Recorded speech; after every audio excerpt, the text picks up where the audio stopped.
Radio 2000 98.5 FM Community Program. सामाजिक हिंदी कार्यक्रम दर्पण आकाशवाणी 2098.5 FM।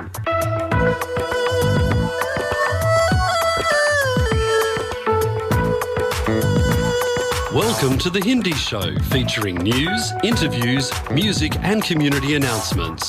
स्वागत है दर्पण हिंदी कार्यक्रम में। आप सुनेंगे समाचार, विचार, संगीत और सामाजिक सूचनाएं।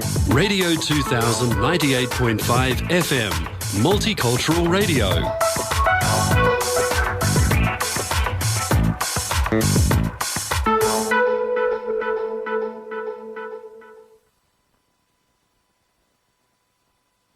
आज रविवार युगाब्द 5124 कलियुग विक्रम संवत 2079 आषाढ़ महीने के कृष्ण पक्ष की त्रयोदशी 26 जून 2022 है। दर्पण के सभी श्रोताओं को प्रदीप कुमार सिन्हा का सप्रेम नमस्कार। अब सुनिए इस सप्ताह के समाचार। मुख्य समाचार इस प्रकार हैं। महाराष्ट्र में सियासी घमासान, vertical launch surface to surface missile का सफल परीक्षण, चीन और ताइवान हालात नाजुक तथा आसमान में अद्भुत संयोग। और अब सुनिए समाचार विस्तार से। महाराष्ट्र में सियासी घमासान जारी है। शिवसेना के बागी नेता एकनाथ शिंदे 46 विधायकों के साथ असम में डेरा डाले हुए हैं। इनमें 38 शिवसेना जबकि बाकी निर्दलीय विधायक बताए जा रहे हैं। इस बीच शिवसेना प्रमुख उद्धव ठाकरे पर ही सवाल उठने शुरू हो गए हैं। सियासी गलियारे में चर्चा है कि उद्धव को इस बगावत के बारे में पहले से ही मालूम था। राजनीति के जानकारों का कहना है कि ऐसा बिल्कुल संभव नहीं है कि उद्धव ठाकरे को भनक न लगे और उनकी नाक के नीचे से पार्टी के 38 विधायक बगावत पर उतर जाएं। बालेश्वर, ओडिशा। भारत ने शुक्रवार को ओडिशा के तट पर एकीकृत परीक्षण क्षेत्र चांदीपुर से vertical launch short range surface to surface missile VLSRSAM का सफलतापूर्वक उड़ान परीक्षण किया। ये पोत से चलने वाली हथियार प्रणाली है जिसका उद्देश्य सीमा पर विभिन्न हवाई खतरों से निपटना है। इससे भारतीय नौसेना की रक्षात्मक क्षमता और मजबूत होगी। एक आधिकारिक बयान में ये जानकारी दी गई है।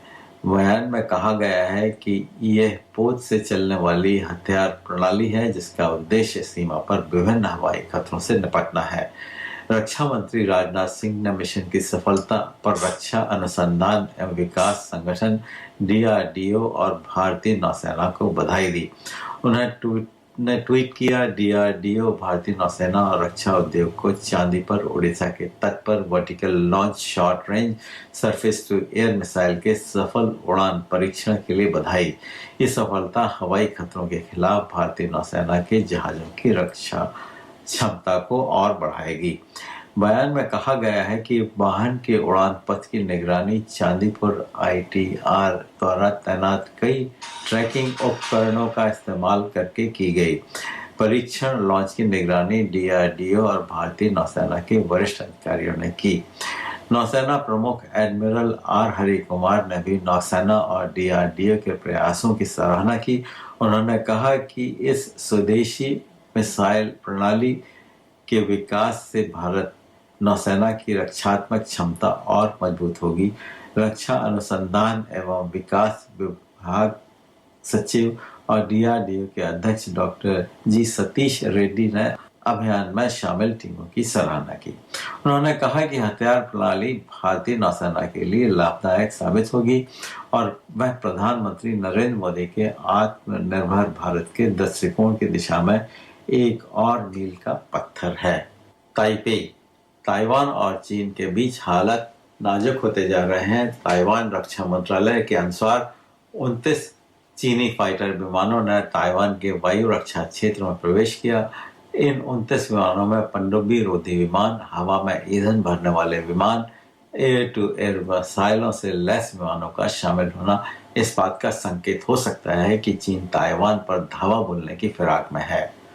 इस घटना के बाद ताइवान की वायुसेना चीन की हर हरकत पर कड़ी नजर रखी हुए है।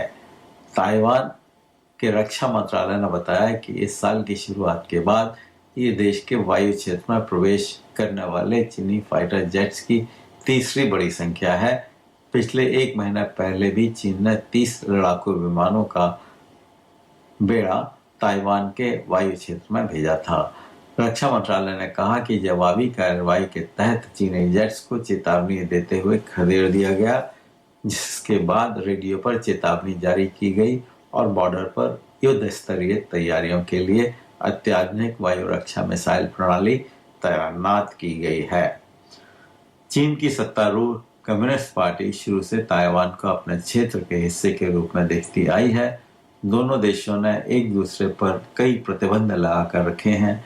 चीनी रक्षा मंत्रालय अपने बयानों में कई बार ताइवान का कब्जा करने के लिए सैन्य बल के इस्तेमाल से इनकार कर चुका है, लेकिन कुछ वर्षों से ताइवान के वायु रक्षा क्षेत्र में लगातार युद्धक विमान भेजकर ताइवान पर दबाव बनाने की कोशिश जरूर करता रहा है। वाणिज्य समाचार। इस सप्ताह दिल्ली सराफा बाजार बंद होने तक स्टैंडर्ड सोने का भाव 52,010 रुपए प्रति 10 ग्राम रहा। US डॉलर की विनिमय दर थी 78 रुपए 23 पैसे और ऑस्ट्रेलियन डॉलर 54 रुपए 35 पैसे। मुंबई वैश्विक बाजारों में मजबूती के बीच घरेलू शेयर बाजार में शुक्रवार को लगातार दूसरे दिन तेजी रही और BSE सेंसेक्स 462 अंक बढ़कर 52,727 अंक पर बंद हुआ और नेशनल स्टॉक एक्सचेंज का निफ्टी 142 अंक बढ़कर 15,699 अंक पर बंद हुआ। सूर्य के सबसे निकट बुध ग्रह की सतह पर दिखे कई गड्ढे। ताजा तस्वीरें आई सामने।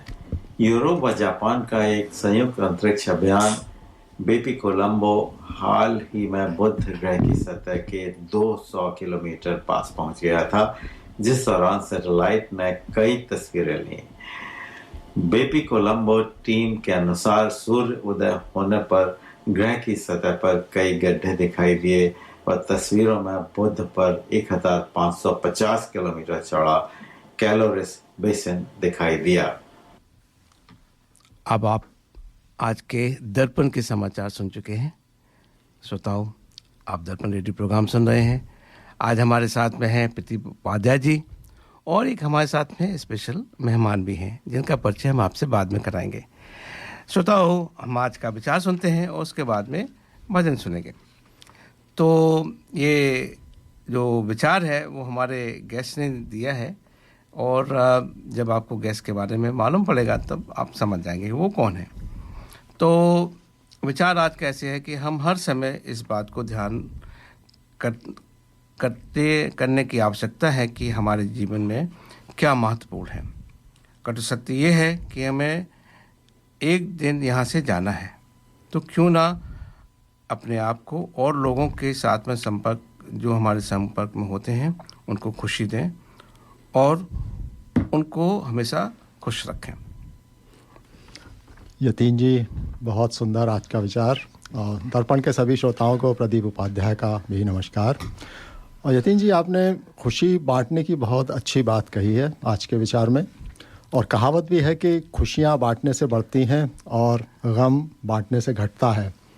हमारे आज के कार्यक्रम का उद्देश्य गम बांटने से शायद मैंने सुना कि बढ़ता है, क्योंकि आप जितना बोलोगे गम और जिसके बारे में आप सोचोगे ज़्यादा, वो मैंने सुना है कि उसको भूलेंगे तभी वो कम होगा, वरना जितना आप और बांटोगे, जितना और लोगों से करोगे। इसके भी अलग परिप्रेक्ष्य में अगर किसी के साथ अपने तक घुटन भी उसी को बोलते हैं। बात सही आपकी, लेकिन मैंने देखा कुछ लोग रोते रहते हैं। हाँ, तो वो एक भुलाने की प्रक्रिया है। लोग कंसोल करते हैं, तो एक कंसोलेशन जो होता है वो भी एक आपको भुलाने में मदद करता है। वो भी सही बात है।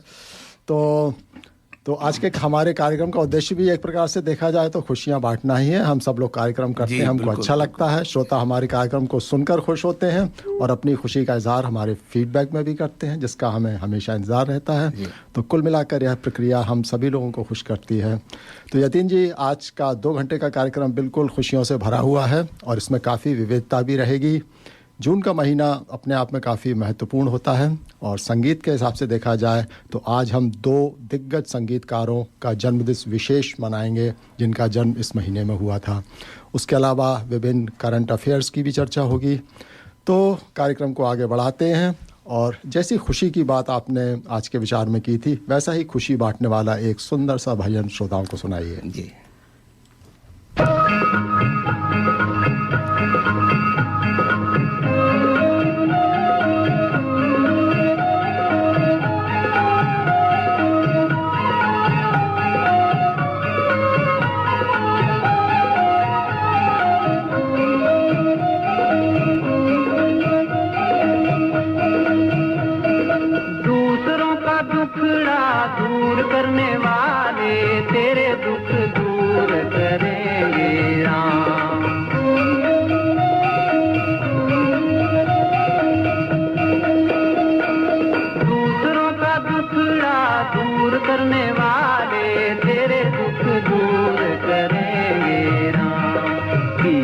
तू जग में भलाई का काम तेरे दुख दूर करेंगे राम।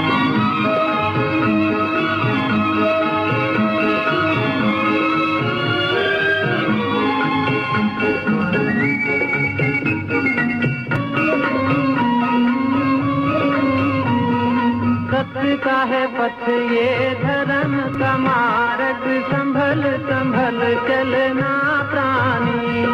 पग पग पर है यहाँ रे कसौटी कदम कदम पर कुर्बानी। मगर तू डावाडोल न होना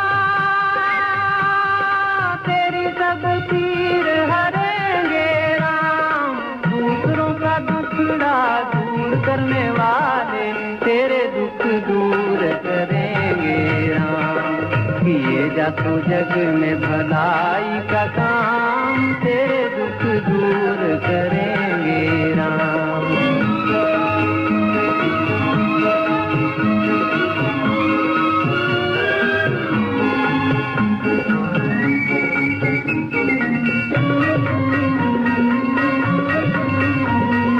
क्या तूने पाया क्या तूने खोया क्या तेरा लाभ है क्या इसका हिसाब करेगा वो ईश्वर। तू क्यों फिक्र करे रे प्राणी। तू बस अपना काम किए जा तेरा भंडार भरेंगे राम। दूसरों का दुखड़ा दूर करने वाले तेरे दुख दूर करेंगे राम। किए जा तू जग में भलाई का काम तेरे दुख दूर करेंगे राम। पूछ ले तू अपने आप तमाम तेरे दुख दूर करेंगे Ram.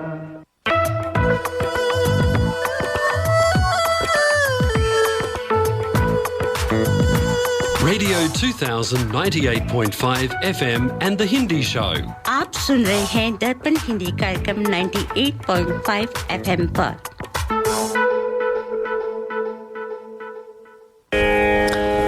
In Australia, if you are looking for a trusted banking partner who can connect you with your dear ones in India, then reach out to State Bank of India in Australia. Visit our website www.sbisyd.com.au for more details on products and services. State Bank of India, Sydney is a proud sponsor of Darpan Radio. श्रोताओं, आपको आज का भजन कैसा लगा और क्या कोई है जो हमें बताए कि भजन गाया किसने था और इस जो नाम है आज उसका बड़ा रेलेवेंस है हमारे प्रोग्राम में। तो श्रोताओं, आप तब तक गैस करिए और हम आपको अपने गेस्ट से मिलवाते भी हैं। तो श्रोताओं, हमारे जो गेस्ट हैं हो सकता है कि आप जानते भी हो और हो सकता है कि ना भी जानते हो। तो हमारे गेस्ट का नाम प्रदीप है। इतना बताएंगे, आगे का नाम जो सरनेम है वो खुद ही बताएंगे, आप शायद आप वो भी नहीं बताइए, आप गैस करिए क्या उनका आगे का नाम। यतीन जी वो एक जानी पहचानी आवाज है, जानी हमारे दर्पण के सभी श्रोता परिचित हैं। जी। और मैं चाहूंगा कि उसी सवाल से शुरुआत की जाए जो कि वो हमेशा मेहमानों से पूछते रहे हैं। तो प्रदीप जी आप का दर्पण रेडियो प्रोग्राम में स्टूडियो में बहुत बहुत स्वागत है। धन्यवाद। आप अभी अमेरिका से वापस आए हैं और अपने दादागिरी करके वहाँ से आए हैं, तो पहले आप ये बताइए प्रदीप जी कि आप सिडनी या ऑस्ट्रेलिया में कब आए? सिडनी ऑस्ट्रेलिया, सबसे पहले तो दर्पण के सभी सुनने वालों को मेरा सप्रेम नमस्कार। यतीन्द्र जी, आज आपने मुझे गेस्ट बनाया, बड़ी खुशी की बात है, धन्यवाद, बहुत बहुत धन्यवाद। और मेरे बारे में जानने की कोशिश हो रही है, बहुत अच्छी बात है, क्योंकि हम अपने गेस्ट से हमेशा पूछते हैं कहाँ से हैं और कैसे आना हुआ। ये भी एक कहानी है। वैसे तो मैं यूपी से हूँ, यूपी में कई जगह रहा। अब मैंने वैसे आजकल देखा कि काफ़ी यूपी वाले कहने लगे कि हम यूपी के हैं। नहीं साहब, हम तो ये भी कहते हैं कि हम तो इटावा के हैं, ननिहाल मैनपुरी की है।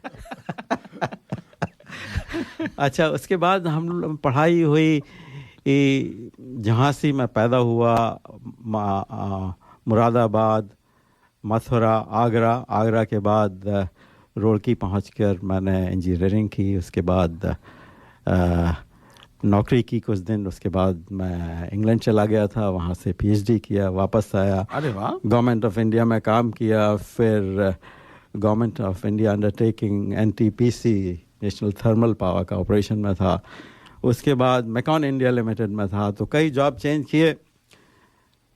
लेकिन मुझे ऐसा लगता है कि कुछ बातें जो हमारे जीवन में होती हैं वो डेस्टिन्ड होती हैं, मतलब प्रारब्ध होता है, वो होती हैं मेजर चीज़ें, जैसे कि आपको कहाँ रहना है, कहाँ जाना है। मेरे जैसा आदमी जो कि वेल सेटल था, कोई दिक्कत नहीं थी, मैं तो सबसे ही कहता था कि यार बस यहाँ पर हैं, सब ठीक है। लेकिन धीरे धीरे कुछ ताना बाना ऐसा बना कि मेरे एक दोस्त ने, जब मैं दिल्ली में था, तब एक फॉर्म दे दिया था कि यार ये ऑस्ट्रेलिया का माइग्रेशन खुला हुआ है, इसे भर दो। मैंने कहा यार मैं तो यहाँ पर ठीक हूँ, मुझे कोई दिक्कत नहीं है। फिर वहाँ से मुझे लगा कि दिल्ली काफ़ी बड़ी जगह है, छोटी जगह जाना चाहिए, तो रांची में जॉब ले लिया।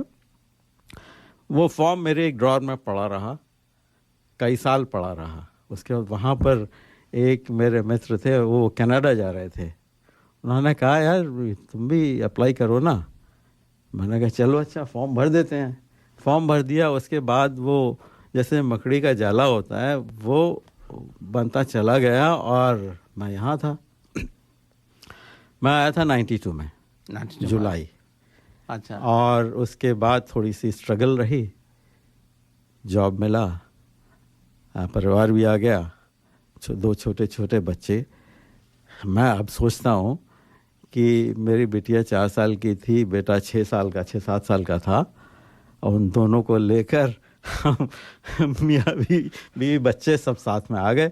इतना बोल्ड स्टेप था और उसने कहानी हमारे परिवार की पूरी बदल दी।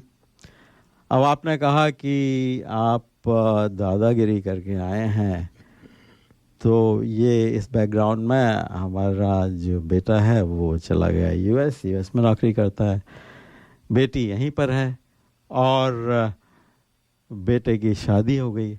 बेटे की शादी हुई, उसका बेटा है, उससे मिलकर आ रहे हैं, उसी के बारे में दादागिरी की बात कर रहे हैं आप। होता है दादागिरी जो शब्द है वो मेरा नहीं है, वैसे हमारे डॉक्टर अजय हैं, उन्होंने दादागिरी शब्द दिया है। मैं श्रोताओं को बता दूं, इसको आईपी उन्हीं का है। नहीं, दादागिरी में दो बातें आती हैं। एक तो मोहल्ले का दादा होता है और एक होता है ये वाला दादा, लेकिन एक तीसरा भी होता है जी। एक्चुअली हमारे यहाँ बड़े भाई को भी दादा बोलते हैं जी जी। और हमारे यहाँ माँ पापा के पापा को बाबा बोलते हैं। जी हाँ, एक्चुअली यूपी के स्पेशली जो वेस्टर्न यूपी में है उसमें यही प्रचलन है। एक्चुअली मेरे परिवार में भी यही परंपरा है, जो दादाजी जिनको बोलते हैं वो बाबा ही कहा जाता है और दादा बड़े भाई को बोलते हैं।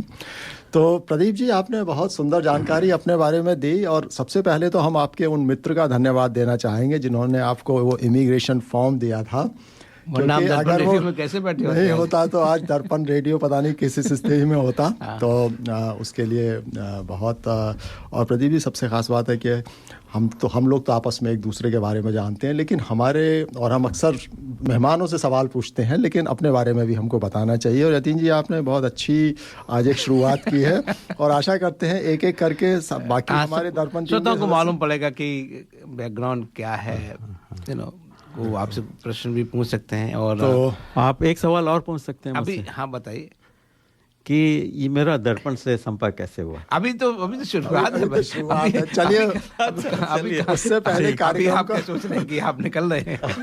चलिए, अभी तो मैंने कई क्वेश्चन रखे हुए दिमाग में। बिल्कुल, आपसे खूब सारी बातें करनी है।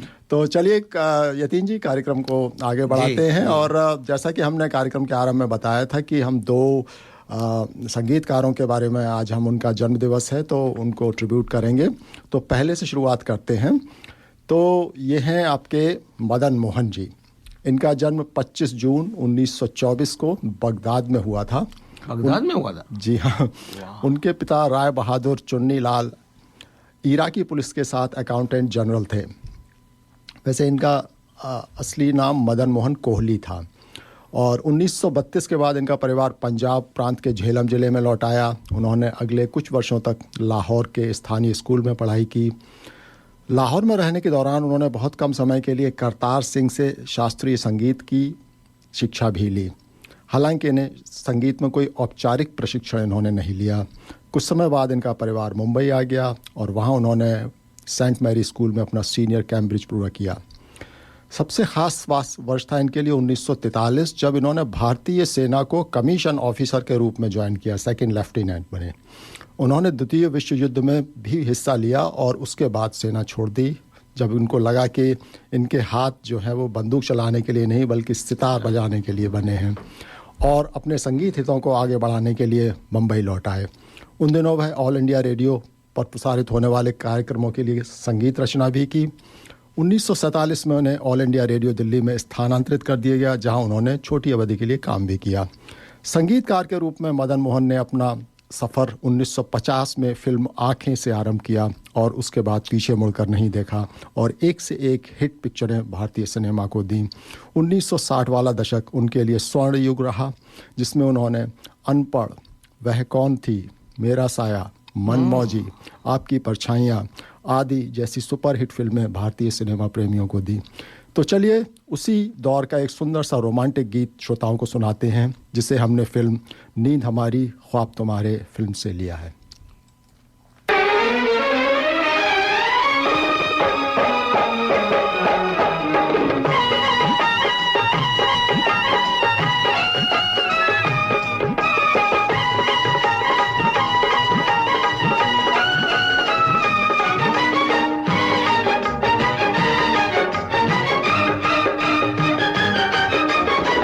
कभी तेरा दामन ना छोड़ेंगे हम, हाय कभी तेरा दामन ना छोड़ेंगे हम।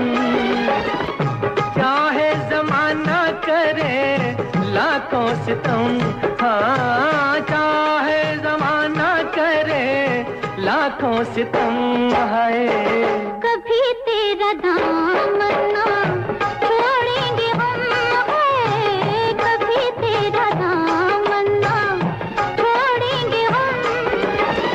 सनम मेरी जन्नत है तेरे कदम, है सनम मेरी जन्नत है तेरे कदम, है कभी तेरा दामन ना छोड़ेंगे हम, है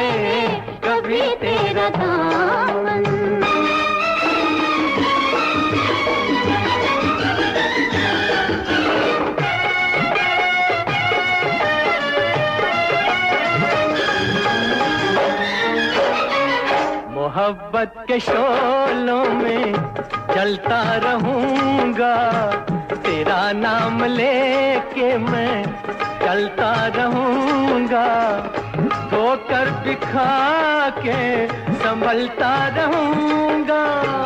बड़े हैं मोहब्बत के हम पे करम है, बड़े हैं मोहब्बत के हम पे करम है, कभी तेरा दामन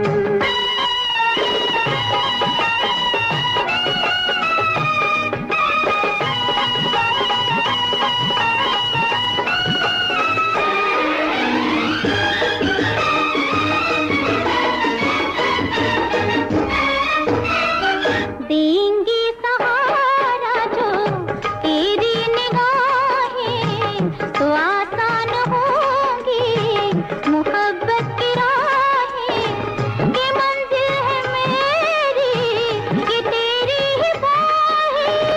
चले हैं सफर पे ये खा के कसम, हाँ चले हैं सफर पे ये खा के कसम है, कभी तेरा दामन ना छोड़ेंगे हम, हाँ कभी तेरा दामन।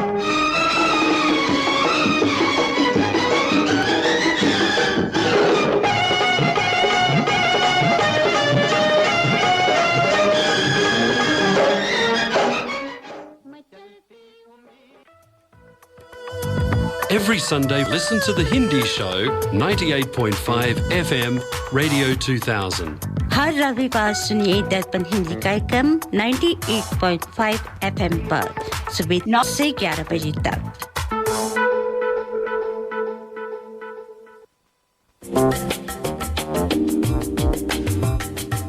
मैं करी masters the butter chicken packet Indian दुकान से लेके आया। ना मैं लहसुन, ना प्याज, ना अदरक, ना कोई मिर्च मसाला पाया। मैंने जब बनाकर अपनी पत्नी को खिलाया, उसने मुझे पति से पति देव बनाया और करी मास्टर्स के बारे में सारे शहर को बताया। जय हो करी मास्टर्स।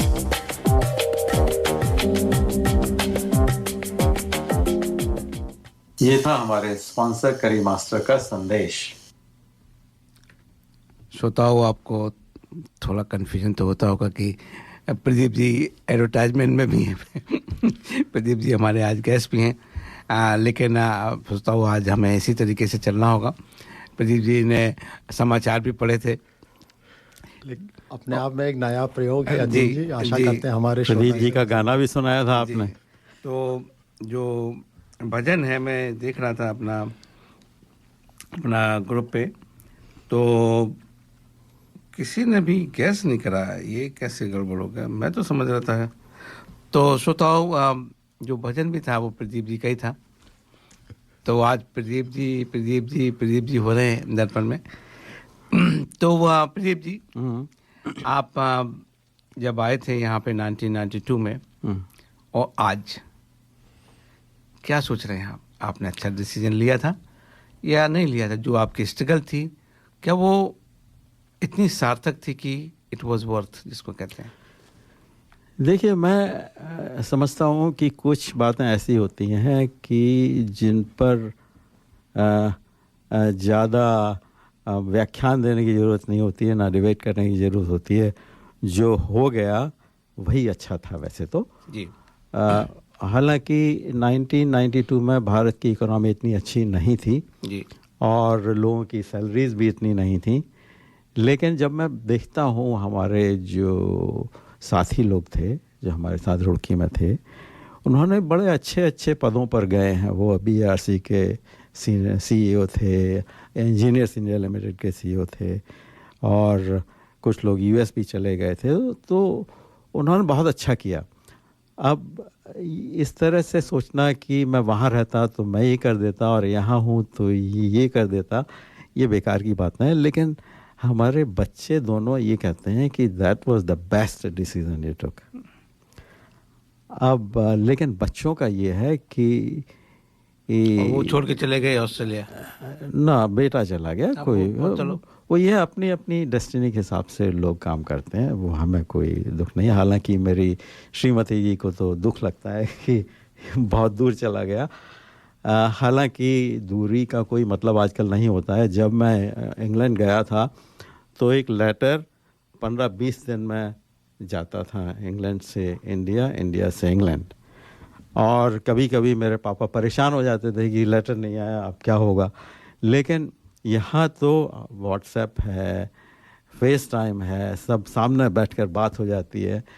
तो ऐसा डिस्टेंसेस का मतलब तब होता है जब आपको जर्नी करनी होती है। जैसे कि करीब करीब हम लोगों को शिकागो पहुँचते में 20 घंटे लग जाते हैं जी, एक जगह रुकना पड़ता है, तो वो थोड़ा सा अखरता है। लेकिन डिस्टेंस का कोई ख़ास मतलब नहीं है, इंस्टेंट कम्युनिकेशन है, तो वो कोई बात नहीं है। लेकिन उन लोगों का कहना ये है कि that was the best decision. लेकिन मैं उसे इस तरह से देखता हूँ कि उन लोगों का संपर्क अपने ताऊ, चाचा, मामा, अपने कज़न से इतना नहीं रहा जितना कि हो सकता था।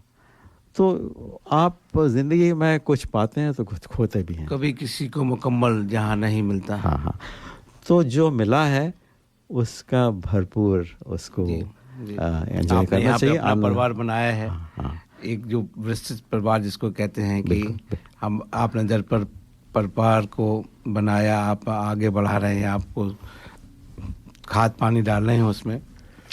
बिल्कुल। हाँ उपाध्याय जी, आप कुछ कहना चाहिए? इस मामले में मैं यही कहूँगा कि अब एक, जैसे आपने बताया कि पहले चिट्ठी जो थी वो 15 दिन में आया करती थी और अब हम व्हाट्सएप पे सीधे वीडियो चैट कर लेते हैं।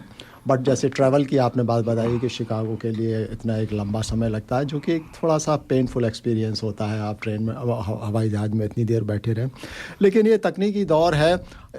कल्पना कीजिए कि आज से 50 साल 60 साल पहले जब वो पानी के जहाज़ से लोग जाया करते थे, 2-2 महीने की ट्रिप हुआ करती थी। तो उसके हिसाब से तो 18 घंटे कुछ भी नहीं है। और आशा करते हैं तकनीक भविष्य में जो है शायद हो सकता है 1 घंटे में शिकागो हमको यहाँ से पहुँचा दे, कोई आश्चर्य की बात नहीं। जी, तो दूसरा एक जो माइग्रेशन को मैं यतीन जी एक दूसरे पर्सपेक्टिव में देखता हूँ कि जैसे भारत से पिछले 30-40 वर्ष में लोग बहुत विभिन्न देशों में गए हैं, सिर्फ ऑस्ट्रेलिया और कनाडा ही नहीं, अमेरिका तो काफ़ी समय से आना जाना है, लेकिन और देशों में गए हैं।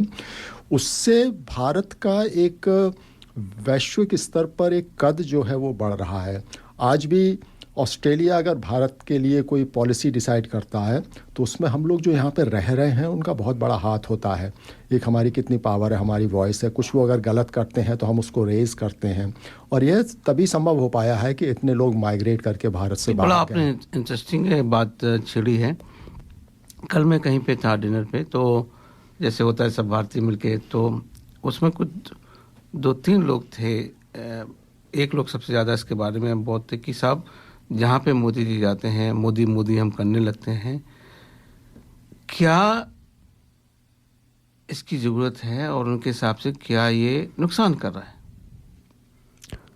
नुकसान नहीं कर रहा है, मुझे तो लगता है कि इसका लाभ ही हो रहा है। उससे कम से कम पॉलिटिशियंस को दिखाई देता है कि इनकी कितनी सपोर्ट है। और मैंने तो पॉलिटिशियंस को ये भी कहते सुना है कि मोदी जी ये बताइए आप कैसे करते हैं जी। तो इसमें तो है कि मेरे पर्सनल विचार से लोगों की ओपिनियन अलग हो सकती है। मोदी जी जैसा प्राइम मिनिस्टर मिलना भारत का भाग्य है और मोदी जी के नेतृत्व में भारत बहुत आगे बढ़ रहा है। काफ़ी कुछ लोग इस चीज़ को समझते हैं, लेकिन जो चश्मा है वो बड़ा तकलीफ देता है और कुछ बात नहीं है। कई लोगों ने चश्मे लगाए हुए हैं और शायद वो समय आ गया है कि चश्मे से धूल हटे। अभी हम करंट अफेयर में इसके बारे में कई बातें करने वाले हैं, तो वो भी है। तो उपाध्याय जी, संगीत का सफ़र जारी रखा जाए। बिल्कुल। एक छोटी सी बात मैं कहना चाहता हूँ। मोदी जी की और अब्बास जी के बारे में आपने खबर पढ़ी है? नहीं पढ़ी तो उसके बारे में बताएंगे आगे। बिल्कुल, ये हुई ना बात। चलिए ठीक है। तो जैसा कार्यक्रम के आरंभ में हमने बताया था कि आज हम संगीतकारों को ही डेडिकेट कर रहे हैं और पहले संगीतकार का तो हम परिचय दे ही चुके हैं। आशा करते हैं उनका गाना पसंद आया होगा और भी उनके गाने हम कार्यक्रम में सुनाएंगे। अब समय आ गया है हम दूसरे संगीतकार की बात करें। इनका जन्म भी जून के महीने में हुआ था और मदन मोहन के 2 दिन बाद। हम बात कर रहे हैं राहुल देव वर्मन की, जिनका जन्म 27 जून 1939 को हुआ था। जैसा कि हम सब जानते हैं कि राहुल संगीतकार सचिन देव बर्मन के पुत्र थे और संगीत का माहौल इनको बचपन से ही घर में मिला था।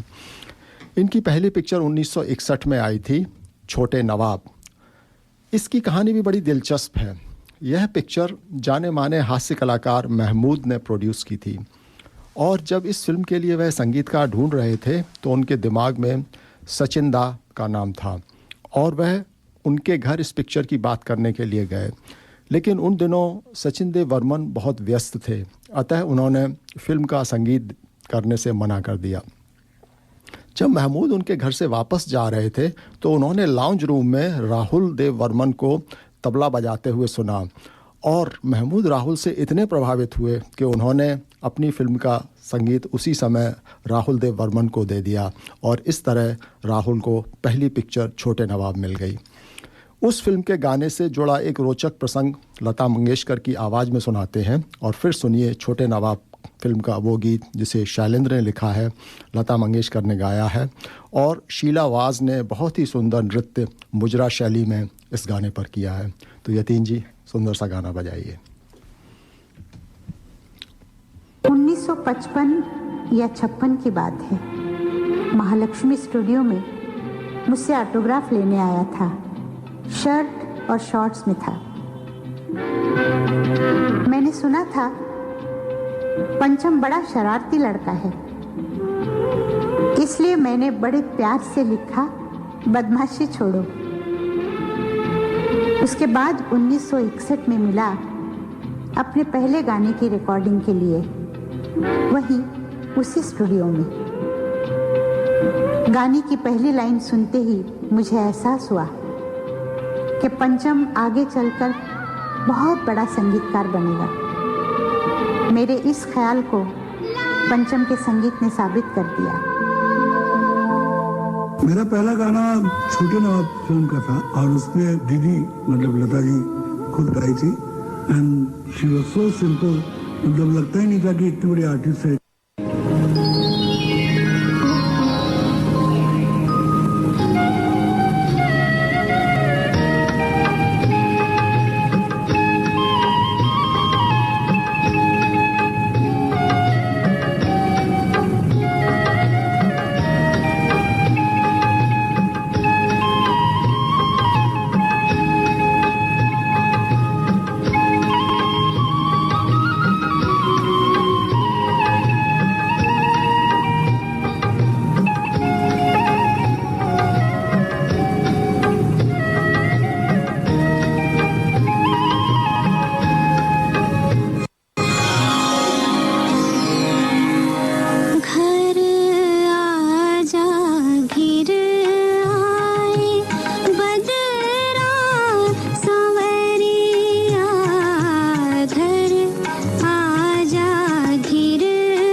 तो प्रदीप जी, आपके शहर में स्वागत है आपका। आप धन्यवाद। वापस आ गए, सकुशल वापस आ गए। सही सलामत वापस आ गए। अमेरिका में जाने का मतलब मैं खुद 2-3 बार गया हूँ, मेरा अनुभव अलग अलग रहा है।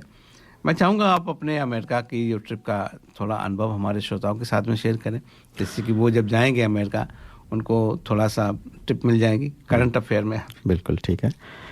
देखिए, जब मैं गया था 16 मई को गया था, तब यहाँ का रिक्वायरमेंट था कि आपको with in 24 hours of going आपको PCR टेस्ट करना है। उसका टेस्ट एयरपोर्ट पर भी होता था और जगह भी होता था।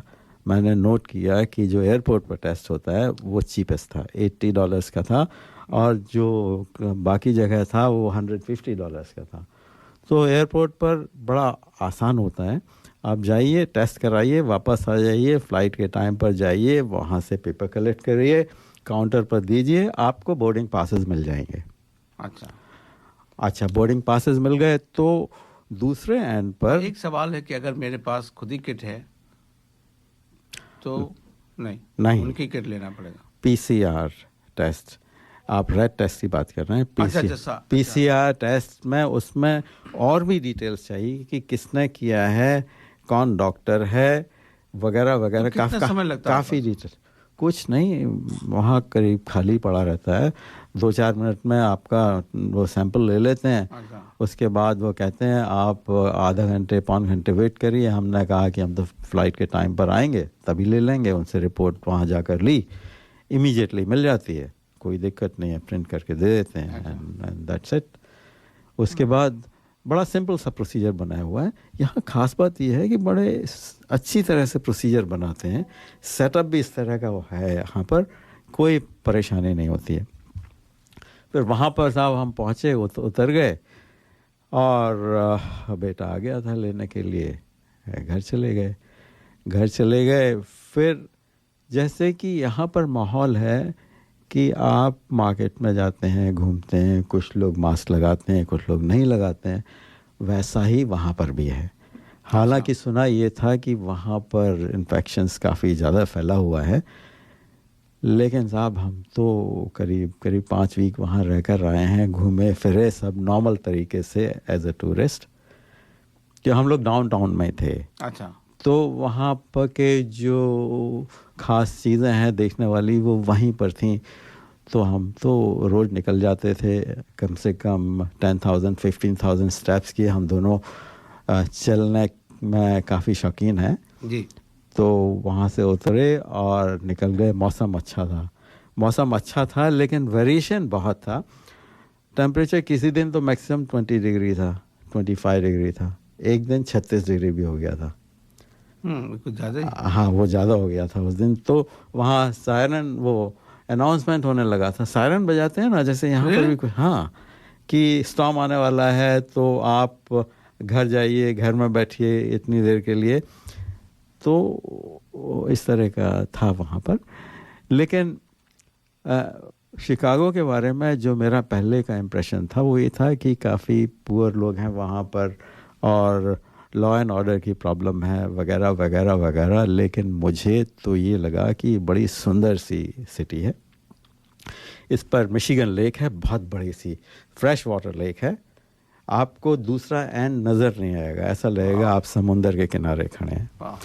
अच्छा, और ये है कि उसकी बगल में करीब 10 किलोमीटर्स वॉकिंग एरिया है, साइकिलिंग का भी एरिया है। आप वहाँ जाकर आराम से घूम सकते हैं। बड़े सुंदर उन्होंने मिशिगन लेक है, लेक के बाद पार्क है, पार्क के बाद मिशिगन एवेन्यू है। और Michigan Avenue is the main Avenue जिस पर कि सारे शॉपिंग काफ़ी टूरिस्ट स्पॉट्स वगैरह बने हुए हैं। उसके लेफ़्ट साइड में और शॉपिंग सेंटर्स वगैरह हैं। महंगाई कैसी थी? महंगाई तो साहब ऐसा है कि डॉलर टू डॉलर मुझे कोई फ़र्क नहीं लगा।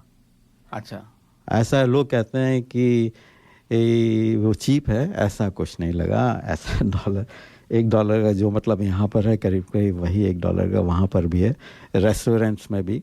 तो महंगा हो गया ना? हाँ, महंगा हो गया। लेकिन यह है कि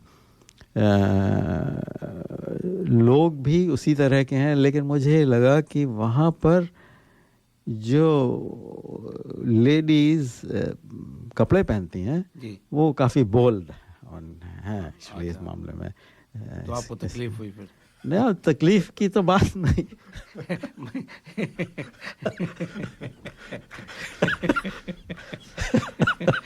तकलीफ की बात मैं क्या बताऊं? आपने प्रदीप जी को ऑन एयर धन संकट में डाल दिया, ना उगलते सकते हैं ना निकल सकते हैं। नहीं, देखिए ऐसा फ्रीडम तो ठीक है, फ्रीडम है, और देखकर अच्छा भी लगता है कि महिलाएं इतनी कॉन्फिडेंट हैं कि उन्हें किसी बात की चिंता नहीं है। अब इससे रिलेटेड आप सोचिए कि अगर जो इंडिपेंडेंट लोग हैं, महिलाएं हैं या पुरुष हैं, जो भी हैं, उनसे कहा जाए कि आप ज़िंदगी में ये काम कर सकते हैं, ये काम नहीं कर सकते हैं। अभी आप ने सुना होगा न्यूज़ में अबॉर्शन इशू के बारे में। तो ये तो मेरी समझ में नहीं आता है कि अमेरिका जैसे लिबरल देश में इस तरह के लॉज कैसे आ सकते हैं कि आप जो उनके राइट्स हैं उनसे डिप्राइव कर रहे हैं। सबसे बड़ा बेवकूफ़ी का राइट तो है गन कंट्रोल वाला। गन कंट्रोल नहीं करते हैं लोग, रोज़ शूटिंग हो जाती है, स्कूल में बच्चे मर जाते हैं, और उनकी गन लॉबी ऐसी है कि उनके बिना इलेक्शन में जीत नहीं सकते हैं लोग। बिल्कुल प्रदीप जी, और पिछले दिनों एक्चुअली जो थोड़ा पिछले दिनों की हिंसा से जो लोग चिंतित थे, उन्होंने जो थे काफ़ी पेटिशंस वगैरह की थी कोर्ट में कि भाई इस तरीके से गन जो है अलाउड नहीं होनी चाहिए। पता लगा कोई आदमी गन लेके स्कूल में चला गया, बच्चों को मार दिया। तो एक वही सुप्रीम कोर्ट ने बड़ा एक अजीब सा फैसला दिया। उन्होंने कहा कि गन रखना जो है हमारा संवैधानिक अधिकार है, तो एक आम आदमी गन लेके जो है पब्लिक डिस्प्ले करना यहाँ जो भी है, तो ये आई थिंक एक स्टेप बैकवर्ड जिसको बोलते हैं कि अमेरिका जैसा इतना प्रगतिशील देश और वहाँ इस तरीके की चीज़ अगर होती है, आज पूरी दुनिया जो है वो हथियारों इनकी दौड़ को कम से कम करने की कोशिश कर रही है, और वहाँ पे इस तरीके का डिसीजन सुप्रीम कोर्ट जैसा, जहाँ पे कि कोर्ट का जो डिसीजन होता है वो सारे पहलुओं को विचार करने के बाद होता है, भावुक आध्यात्मिक सारी चीज़ें करने के बाद होता है। उसके बाद अगर इस तरीके का निर्णय आता है तो दुख ही प्रकट किया जा सकता है। उनके कॉन्स्टिट्यूशन में है एक्चुअली, वही सबसे बड़ी प्रॉब्लम। बदला जाना चाहिए, बिल्कुल बदला जाना चाहिए। आप कॉन्स्टिट्यूशन का बहाना ले सकते हो प्रदीप जी। मैंने वहाँ पे जो फॉलो करा है, कभी ऐसे ऐसे लॉजिक होते हैं उनके कि आप सोच के दंग रह जाएंगे। और ये सब आ रहा है, मैं बहुत उससे बात कर रहा हूँ बगैर कि जो एजुकेशन है आज अमेरिका जो चल रहा है, जिस तरीके के वहाँ के लोग हैं, कोई एक जैसे कोई कंट्री क्या है उसका डिपेंड करता है कि वहाँ के लोग कैसे हैं, उनकी पढ़ाई लिखाई कैसी है, उनके जो विचार हैं, क्या वो विचार 18वीं सदी से जुड़े हुए हैं या वो विचार आज की डेट पे आ रहे हैं कि नहीं। ये सिंपल सी बात है। यतीन्द्र जी, मुझे तो ये देखकर लगता है कि जो वहाँ के लोग हैं, वाइट पॉपुलेशन स्पेशली, वो ज़्यादा पढ़ने लिखने में विश्वास नहीं करते हैं जी। कुछ ऐसे हैं जो करते भी हैं, ऐसा है, लेकिन अधिकतर लोग इसमें विश्वास नहीं करते हैं। डे टू डे उनकी लिविंग है कि कभी कैफ़े में काम कर लिया, कभी किसी स्टोर में काम कर लिया, जो पैसे मिले सब खर्चा कर दिए, क्रेडिट कार्ड मिल गया तो उसमें जितना था पैसा सारा खर्चा कर दिया, फिर हैंड आउट के लिए देखते हैं। इसमें सबसे बुरी हालत है जो वहाँ के ब्लैक लोग हैं, वो सड़क पर खड़े हुए दिखाई देते हैं, उनकी पोशाक भी गंदी है और बैठे हुए हैं, कभी कभी डिब्बा भी लिए हुए हैं कि पैसे दे दे कोई। आजकल प्रॉब्लम ये हो गई है कि अगर आप कुछ देना भी चाहें तो सारा काम इलेक्ट्रॉनिकली होता है, क्रेडिट कार्ड से होता है, तो पैसे छुट्टे तो होते नहीं हैं कि देने के लिए, तो बेचारे बैठे रहते हैं। तो मतलब अमेरिका जैसी कंट्री में प्रदीप जी, यह इशू मैं ब्लैक एंड वाइट से ज़्यादा एक डिस्पैरिटी का इशू मानता हूँ। किसी भी देश में जो है अमीर और गरीब का जो फ़र्क होता है, उससे भारत में तो ब्लैक एंड वाइट का नहीं है, लेकिन भारत में भी देखिए जो गरीब है बिल्कुल समस्या वहाँ पे भी है। तो इसका मेरे ख्याल से इकोनॉमिक्स और उसके हिसाब से समाधान होना चाहिए कि जो इनकम का डिस्ट्रीब्यूशन हो बहुत इक्विटेबल हो, ताकि लोगों में जो है वो गरीब बहुत गरीब ना हो, अमीर बहुत अमीर ना हो, जिसको एक सोशलिज्म बोलते हैं। थोड़ा सा एक बैलेंसिंग एक्ट जो है, और मेरे ख्याल से अच्छी सरकार का उद्देश्य जो है वो यही होता है कि टैक्स करें और ताकि सारे काम अच्छे सुचारू रूप से चलते रह सकें। तो प्रदीप जी, एक छोटा वाला क्वेश्चन है, आप उसको बड़ा कर दें तो कर दें, कि जो कह रहे हैं कि अमेरिका 2023 में रिसेशन में जाने वाला है, आपको कुछ लक्षण नजर आए, कुछ ऐसा लगा आपको? क्योंकि पूरी दुनिया में यहाँ पे भी आर्टिकल इतने आते हैं कि America is going for doom, 2023 में पक्का रिसेशन आ रहा है। वहाँ का जो रिजर्व बैंक है वो भी उसी हिसाब से काम कर रहा है, जो रेट बढ़। आपको कुछ लगा ऐसा कि? देखिए, ऐसा लगने की बात तो ये है कि डे टू डे में तो ऐसा कुछ पता नहीं लगता है, लेकिन जो रिसेशन की डेफिनेशन है कि 2 क्वार्टर में आप अगर नेगेटिव ग्रोथ है तो रिसेशन हो गया। लेकिन मुझे ये लगता है कि अमेरिका में पैसा बहुत है जी। ये कंपनीज लाइक गूगल और टेस्ला और फलाना ढिमाके, ये तो बिलियंस ऑफ डॉलर्स में हैं। और ये जो बैंक्स वगैरह भी हैं, गोल्डमैन सैक्स वगैरह, इनमें employees are very well looked after, salaries are much higher than here. तो अगर कोई ज़्यादा एम्बिशियस है तो उसे यूएस में अपॉर्चुनिटीज़ ज़्यादा हैं। यहाँ पर अभी भी थोड़ा सा बैकवर्ड है इस एरिया में कि एक तो टेक्नोलॉजिकल जो जॉब्स हैं वो कम हैं और सैलरी लेवल्स भी इतने नहीं हैं जितने वहाँ पर हैं। तो अपने जो भारतीय लोग हैं वो they are doing very well. और अभी किसी ने कंपेयर किया था, अभी नहीं, मेरे ख्याल से कुछ साल, 3-4 साल हो गए होंगे, कि जो नेशनल एवरेज इनकम है वो करीब $50,000 है, जबकि average income of Indians is 90,000। तो डिफरेंस बहुत ज़्यादा है। ये भी कुछ साल पहले के स्टैटिस्टिक्स हैं। तो भारतीय लोग, ये वैसे खुशी की बात है, लेकिन इसमें एक संकट भी है, और शायद ये ऑस्ट्रेलिया में भी आप करेंगे तो ऐसे ही रेशियो होगा कि कल को हमारे लिए एज ए इंडियन जो पासपोर्ट क्या है, मैं उसकी बात नहीं कर रहा हूँ, क्योंकि खाल तो हमारी भारतीय होगी आपको भी पासपोर्ट ले लो, तो क्या हमारे अगेंस्ट में, क्योंकि अभी बिकम सक्सेसफुल, कहीं पे भी हम जाते हैं स्ट्रगल होता है 4 बातें, लेकिन हम उसको भी अपना के साधन बना लेते हैं और फिर हम एक सक्सेस की तरफ जाने हो जाते हैं। उसमें पैसा मेन चीज़ आती है, हम पैसा जल्दी हमारा इकट्ठा हो जाता है, 1 घर 2 घर 3 घर होना शुरू। तो जो लोग यहाँ पे हैं ज़िंदगी भर में कभी घर नहीं बना पाए हैं, एक हैव एंड हैव नॉट्स वाले का एक इशू हर जगह आएगा। आई डोंट नो, मुझे ऐसे लगता है कभी कभी। देखिए, वो इशू तो रहेगा। अब आप ये बताइए कि आप जैसे टेस्ला कार लेने वाले हैं जी, तो आपको उसे चलाते हुए डर लगेगा कि लोग सोचेंगे कि ये टेस्ला है तो इसे लूट लो, या इसने इतना पैसा कहाँ से लाया, ये इस तरह की बात हो सकती है क्या? आपके दिमाग में आएगी क्या? अगर हैव नॉट वाले जो लोग हैं, अगर पावर जिस तरीके से राइट कुछ ही, अभी जैसे वुमेन राइट कुछ ही ना गया है, why not they will have this one tomorrow, कि भाई ये इतना है, इसके ऊपर हम इतना लग्जरी टैक्स लगाएंगे आपको, ना कि तो वो क्या करेंगे, टैक्स लगेगा as per the wealth of the people. नहीं, वो तो लग ही रहा है एक तरीके से। नहीं, एक आपने टेस्ला ली तो उस पर टैक्स पड़ा 15%, मैंने ली 45%। इस तरीके की बातें हो रही हैं। ये तो ये है कि टाइम की बात है। आपने पहले ले ली तो आपने 15% में ले लिया, हमने बाद में ली तो 45%। हमारी बातें लगता है काफी ज्यादा हो गया, गंभीरता की तरफ मुड़ जा रही हैं। तो हाँ, गाना जो है वो एक मदन मोहन जी का एक सुंदर सा एक गाना जो है, और वैसे तो यतीन जी मूल रूप से यह गाना जो है लता मंगेशकर जी ने गाया है, लेकिन परिवर्तन के तौर पर एक नई गायिका है संजीवनी बेलांडे, उन्होंने शायद ऑस्ट्रेलिया भी विजिट किया है और बहुत अच्छी सिंगर हैं। तो उनकी आवाज़ में वो गाना, उन्होंने उस गाने की विशेषताएं भी बताई हैं। तो और थोड़ा सा उसमें मदन मोहन की खुद की कमेंट्री भी है, क्योंकि इस गाने के लिए उनको पुरस्कार भी मिला था। अच्छा, तो वो गाना श्रोताओं को सुनाया जाए। ये उस फिल्म का गाना है जिसके लिए मुझे नेशनल अवार्ड तक मिला है, और लोगों को बहुत पसंद आया है। ये गाना है फिल्म दस्तक से, बोल हैं बैया न धरो बलमा। रेहाना सुल्ताना जी पर फिल्माया गया गीत मजरू साहब का लिखा हुआ। इसमें भी देखिए कैसे मदन मोहन साहब मैजिक क्रिएट करते हैं। मजरू साहब ने तो लिखा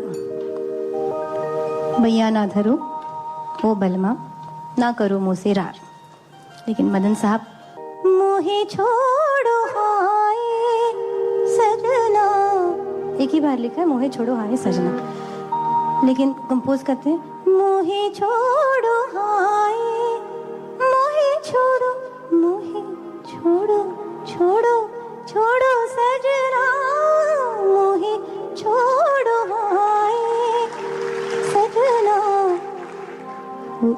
दिया शीस उठाए सजना, दिया शीस उठाए, उठाए सजना, दिया शीस उठाए सजना, रहा मोहिनी हो बैया ना धरो, ना धरो, ना धरो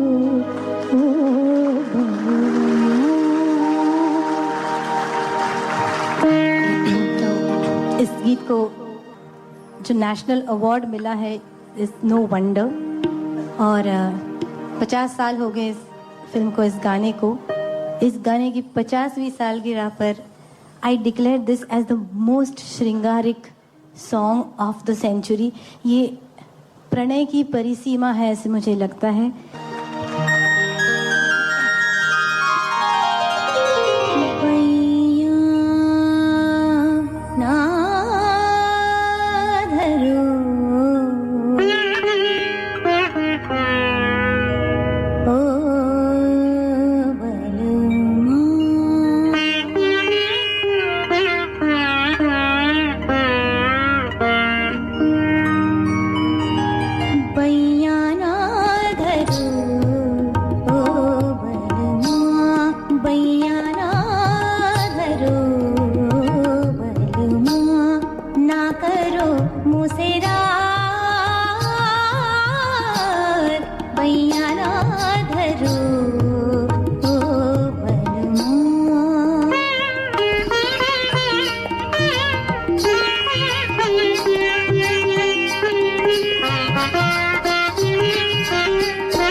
Personal or business tax or self-managed super fund account and audit, formation of association, company or trust, cloud accounting with payroll solution with fixed prices.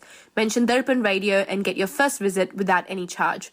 Please contact Forbes Accounting on 8095-9405, that's 8095-9405, or visit our website www.fabc.com.au. Our address is Suite 1, 168 Burwood Road, Burwood. Forbes Accounting and Business Consultants are proud sponsors of Darpan Radio. Pradeep ji, जी कैसा लग रहा है? हाँ, अच्छा लग रहा है। आपने बुलाया, आपका बहुत बहुत धन्यवाद कि आप मुझसे बात कर रहे हैं, मेरे बारे में जानना चाहते हैं, लोग सुन रहे हैं, मुझे बड़ा अच्छा लग रहा है। मैं काफ़ी समय से सोच रहा था कि आपसे पूछूं, तो आज का मौका मुझे मिला और मैंने पूछ ही लिया। आपने अच्छा मौका निकाला है। वैसे तो प्रदीप जी एक बात में ज़रूर, अमेरिका की चूंकि बात हो रही थी, और जैसे एक मैंने बात कही थी कि कोई भी देश बनता है उसके नागरिकों से बनता है, ना कि ज़मीन से बनता है। जो मुझे लग रहा है, अगर थोड़ा ब्रॉडर है, लोग बुरा न माने, जिस तरीके से अमेरिका भी जा रहा है, और for the sake of compare करते हैं पाकिस्तान से, मैं ज़्यादा दूरी नहीं समझ रहा हूँ। अगर नहीं संभला गया तो बड़े देर हो जाएगी। ये मेरा ऑब्जर्वेशन है, क्योंकि ये जो कल का डिसीजन हुआ है वुमेन के लिए, जिस तरीके के विचार रखे जा रहे हैं, जिस तरीके से फायर आर्म्स के बारे में कहा जा रहा है, तो एक दिशा अगर किसी देश की बदल जाती है या वो आउट ऑफ कंट्रोल हो जाती है तो बड़ा मुश्किल हो जाता है। लेकिन ये है कि अमेरिका में रेजिलियंस बहुत है इकोनॉमी में। इकोनॉमी उनकी बहुत बड़ी इकोनॉमी है। आती है और जाती है, सच मानिए। नहीं, आती जाती है, लेकिन समय लगेगा, क्योंकि नहीं, वो अलग की बात है। मैं कहता हूँ कि जिसको कहते हैं डाउनफॉल कहते हैं, चार बातें जिस तरीके से होती हैं, तो उसमें सबसे बड़ी, आप उन लोगों को एजुकेट क्यों नहीं कर रहे हो? ये पॉलिटिकल जो डेमोक्रेसी का आज जो ट्रम्प की सब बातें आ रही हैं, क्या वो करना चाह रहा था? मैं ट्रम्प का सपोर्टर, मैं सोचता हूँ कि शायद अब मैं नहीं हूँ, लेकिन मैं ट्रम्प का, लेकिन क्या कर डाला, आई डोंट नो। और ये सब उनसे हो रहा है कि जो इलिटरेट लोग हैं उनको वो आगे लेके सब कर रहा है। नहीं, सबसे बड़ी बात यह है कि मेरी समझ में ये भी नहीं आता है, इतने बड़े कंट्री में, इतना टैलेंटेड कंट्री में, सो कॉल्ड, जो बाइडन जो 80 साल के हो चुके हैं, उन्हें प्रेसिडेंट बना दिया और कोई मिला ही नहीं। सिस्टम में कहीं तो प्रॉब्लम है, जहाँ पर कि जैसे ट्रम्प में भी बहुत सारी प्रॉब्लम थी। वो भी 75 इयर्स के थे, ये 80 साल के हैं, और इन्हें एक टर्म और चाहिए। ये तो चाहते हैं कि हम 5 साल के लिए और बनेंगे। तो ये बाइडन तो ने जिस तरीके से अफगानिस्तान से निकले हैं, जिस तरीके से मार के भगाया गया, उसने बहुत मोरल डाउन करा है। मोरल तो डाउन स्वीकार करना पड़ेगा। नहीं, डाउन तो करने की बात ही है, लेकिन ये है कि यूएस इकोनॉमी को बर्बाद होने में काफ़ी समय लगेगा अगर इसी तरह से चलता रहा। लेकिन ये है कि क्यों उधर जाए, मतलब मेरा तो पॉइंट ये है। एनी हाउ, अभी हम हमारे एक उपाध्याय जी, आप हमारे एक दर्पण के सपोर्टर, दर्पण के एंकर, उनका आज 60वां जन्मदिन आप मना रहे हैं, तो बताइए। हाँ। तो उनका परिचय दो या सीधे उनसे बात करेंगे, क्या है? आप थोड़ा परिचय दीजिए, तब तक मैं उनसे कांटेक्ट करने की कोशिश करता हूँ। आज का कार्यक्रम यतीन जी अपने आप में एक विशेष है कि एक एंकर का आप इंटरव्यू ले रहे हैं और दूसरे एंकर जिनको कि हर 4-5 सप्ताह में लोग जिनकी आवाज़ सुनने, जिनकी आवाज़ बड़ी बुलंद है, उनका जब समाचार लगते हैं तो बिल्कुल हमारे एक्चुअली 2 श्रोताओं ने मुझको पर्सनली फीडबैक दिया, क्योंकि काफ़ी हमारा प्रोग्राम भारत में भी सुना जाता है। उन्होंने कहा कि इनकी आवाज़ जो है बिल्कुल देवकी नंदन पांडे, जो हमारे 40 साल पहले समाचार सुनाया करते थे, उनसे मिलती है। तो काफ़ी बुलंद आवाज़ वाले, तो काफ़ी श्रोता हमारे मेरे ख्याल से समझ चुके होंगे कि हम संजीव शर्मा जी की बात कर रहे हैं, जिनका संयोगवश आज ही के दिन रविवार, देखिए दर्पण का कार्यक्रम भी चल रहा है और आज उनका 60वां जन्मदिन है। तो हम समस्त दर्पण परिवार की ओर से उनको बधाई देते हैं और आशा करते हैं कि अपना जन्मदिन बहुत सुंदर माहौल में अपने परिवार और मित्रों के साथ मना रहे होंगे। तो जैसी जगजीत सिंह जी को वो बहुत पसंद करते हैं, तो हम देखिए उनसे जुड़ने का प्रयास करते हैं। जी, मैं जोड़ तो दिया है, लेकिन तो चलिए तब तक जगजीत सिंह जी, संजीव जी, आप मेरी आवाज़ सुन सकते हैं? हाँ, सुनाई दे रही है। अच्छा, तब तक वो गजल ही बजा दीजिए, तो कम से कम संजीव जी उस गजल को सुन के शायद सुनिए और फिर हम आपसे बात करते हैं।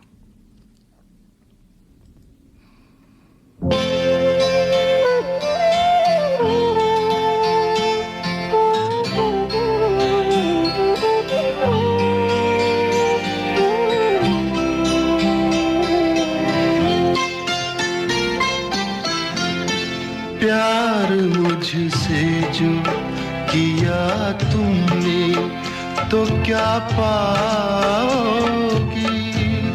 प्यार मुझसे जो किया तुमने तो क्या पाओगी,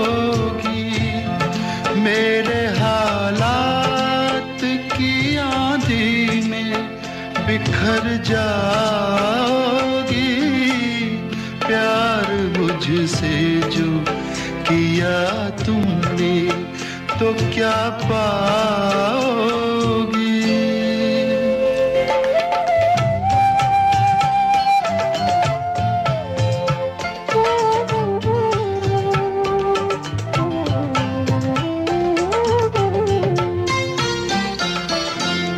रंज और दर्द की बस्ती का मैं बाशिंदा हूँ, ये तो बस मैं हूँ कि इस हाल में भी जिंदा हूँ। ख्वाब क्यों देखूं वो कल जिस पे मैं शर्मिंदा हूँ, मैं जो शर्मिंदा हुआ तुम भी तो शर्माओगी, प्यार मुझसे जो किया तुमने तो क्या पाओगी।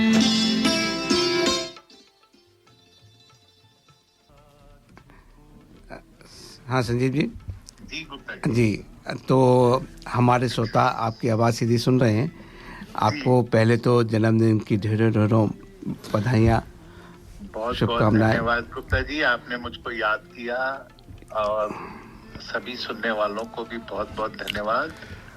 एक नंबर है संजीव जी, आप नंबर पे नहीं जाना जी, है ना, ये केवल नंबर है। जो आपके लिए गज़ल सुनाई थी, हाँ, तो ये वो वाली गज़ल है जब आप यूनी में थे और आपके ऊपर लोग अपने रुमाल ने जाने क्या क्या फेंकते थे सड़क पे, वो सब होता था। तो संजीव जी ये वाली गजल सुना के उनको जवाब दिया करते थे जी, प्यार मुझसे जो किया तुमने तो क्या पाओगे। है मैं कह रहा था कि अभी तक अच्छी कटी है, आगे भी अच्छी कट जाने दीजिए। ये नहीं चाहते आपके मित्र लोग। संजीव जी आपकी तो अच्छी कटी है और अच्छी ही कटेगी जी। मुझे एक बात ये कहनी थी कि आपकी इतनी उम्र हो गई लेकिन आप 40 के कैसे लगते हैं? हाँ ये तो बनता है। ये हमारे श्रोताओं को आप बताइए कि इस 60 में 40 ये कैसे हो रहा है? अब आपने चलो दिल तो खुश कर दिया कह के प्रदीप जी। लेकिन बात सही है, बात सही है। राज बताइए कि आप मैं इसका राज थोड़ा बताने की कोशिश करता हूँ। मैं भी संजीव जी को बहुत 90s में हम लोगों के दौर के 92 में आए थे वही वाले हैं ये। और जब हाँ शुरू में शायद दूसरे शहर में शायद संजीव जी आप रहे थे ना, टाउन्सविल में या कहीं कुछ 1 वर्ष या कुछ, उसके बाद इधर आ गए थे। तो मेरी जब से इनसे मुलाकात हुई है, जो सबसे ख़ास बात वो पाई है वो इन शर्मा जी का जो सेंस ऑफ ह्यूमर है। मतलब किसी भी बातचीत में कोई गंभीर बात हो रही होगी, उसमें भी कुछ ऐसी चुटकी छोड़ देते हैं संजीव जी के पूरा जो है सदस्यगण जो है एकदम हंसने लगते हैं। और वो शायद मेरे ख्याल से जो आज के विचार की बात थी कि खुशियाँ बांटना और खुशियाँ लेना, मेरे ख्याल से संजीव जी का यंग लुकिंग का मेरे ख्याल से वही रीज़न है कि खूब हंसते हैं और लोगों को हंसाते हैं, तो खुशी का माहौल रहता है तो उम्र अपने आप कम हो जाती है। जी। और जी यही कहूँगा, आपकी जरा नवाजी है कि आप जो है इतनी अच्छी अच्छी बातें कर रहे हैं मेरे लिए। Thank you very much. और संजीव जी के जो गानों का सिलेक्शन होता है वो मुझे बड़ा अच्छा लगता है। संजीव जी की गानों का सिलेक्शन तो अच्छा होता ही है, संजीव जी की आवाज भी तो बुलंद है। जी वो तो एकदम क्या बोलता हूँ, क्या गिफ्ट मिल रहे हैं मेरे को बर्थडे के लिए। और वो जो गाने की जो सिलेक्शन है वो कहते हैं, जो 40 वाली में आप बात कहते हैं, जो गाने की सिलेक्शन है वो कहते हैं कि बंदा जवान है, बंदे में 25 का ही होगा। तो संजीव जी आपका दिन और आगे आने वाले साल और साल खूब अच्छे रहें, आप जिए हजारों साल। Thank you Gupta ji, thank you Pradeep ji, thank you Upadhyay ji, और थैंक यू सब सुनने वालों को। बिल्कुल संजीव, बहुत धन्यवाद और आशा करता हूँ all best wishes to everyone. बिल्कुल। चलते चलते आप ही के फेवरेट जगजीत सिंह की आवाज़ का एक सुंदर सा एक और शेर सुनाते हैं, और उसके बाद मैं वो गाना सुनाऊंगा जो मैं प्यारे युगल प्रेमियों को सुनाता हूँ उनके 60वें जन्म दिवस पर। तो स्टूडियो में हमसे जुड़ने के लिए धन्यवाद और शेर और गाने का आनंद लीजिए। समस्त श्रोताओं की ओर से भी आपको धन्यवाद। Thank you. वक्त रुकता नहीं कहीं टिक कर, वक्त रहता नहीं कहीं टिक कर, वक्त रहता नहीं कहीं टिक कर, इसकी आदत भी आदमी सी है, इसकी आदत भी आदमी सी है, शाम से आँख में नमी सी है, आज फिर आपकी कमी सी है, शाम से आँख में नमी से है। श्रोताओं, ये गज़ल है और ये गज़ल संजीव जी की फरमाइश है। इसमें आप हमें ये नहीं कहिएगा कि ये कैसी रोती हुई सी गज़ल डाल दी आपने। तो जी जी, लेकिन आप हाँ हमें दोष नहीं दीजिएगा। बचपन की क्या क्या क्या हम जब होंगे 60 साल के और तुम होगी 55 की, बोलो प्रीत निभाओगी ना अब भी अपने बचपन की। हम जब होंगे 60 साल के और तुम होगी 55 की, बोलो प्रीत निभाओगी ना तब भी अपने बचपन की। तुम जब होगी 60 साल की और मैं होंगी 55 की, प्रीत की ज्योत जलाऊंगी मैं तब भी अपनी बचपन की।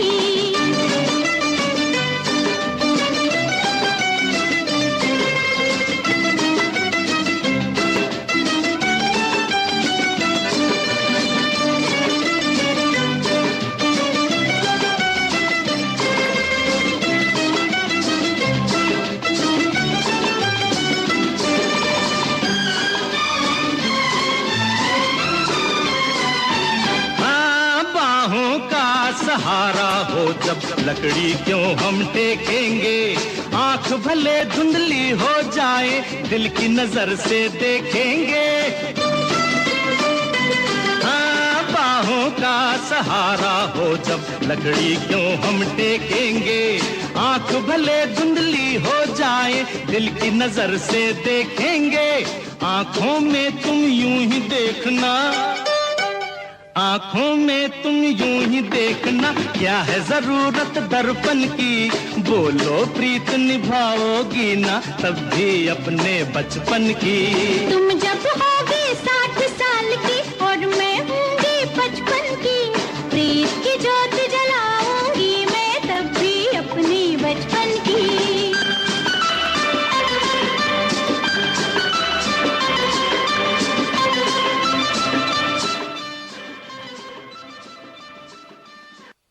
ऑस्ट्रेलिया। अपनी सभी मेडिकल, डेंटल और लैब सप्लाईज के लिए संपर्क कीजिए विशमेड प्रोप्राइटरी लिमिटेड से। विशमेड 11 साल पुरानी एक रिलायबल कंपनी है। Wishmade has availability of quality products at reasonable price. You wish, Wishmade delivers. That's their motto. अधिक जानकारी के लिए संपर्क करें 0296728656 पर या ऑनलाइन जाएं www.wishmed.com.au। Wishmed is proud sponsor of Darpan Radio.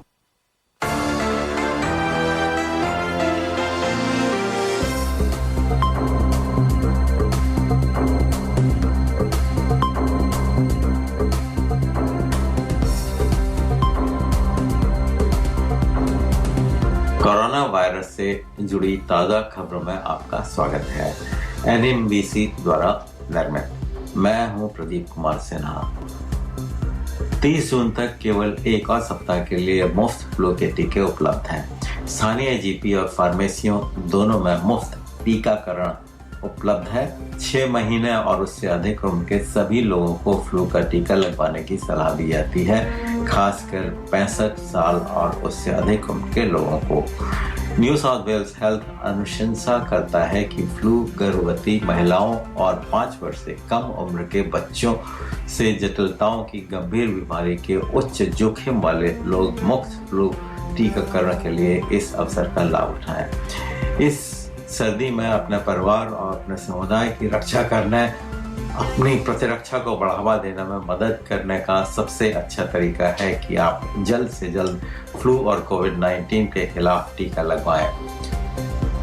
सरकार द्वारा एक नया विज्ञापन अभियान इन्फ्लुएंजा के टीके के साथ साथ कोविड-19 टीकाकरण को प्रोत्साहित करने का ध्यान केंद्रित करेगा, क्योंकि सर्दियों के दौरान दोनों वायरस के मामलों की संख्या बढ़ जाती है।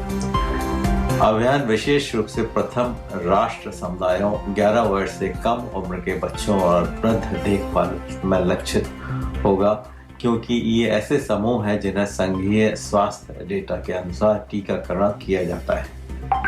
हालांकि कोविड-19 कई लोगों के लिए हल्की से मध्यम बीमारी बनी हुई है, फिर भी कुछ के लिए ये बहुत गंभीर है, संघीय स्वास्थ्य मंत्री मार्क बटलर ने कहा।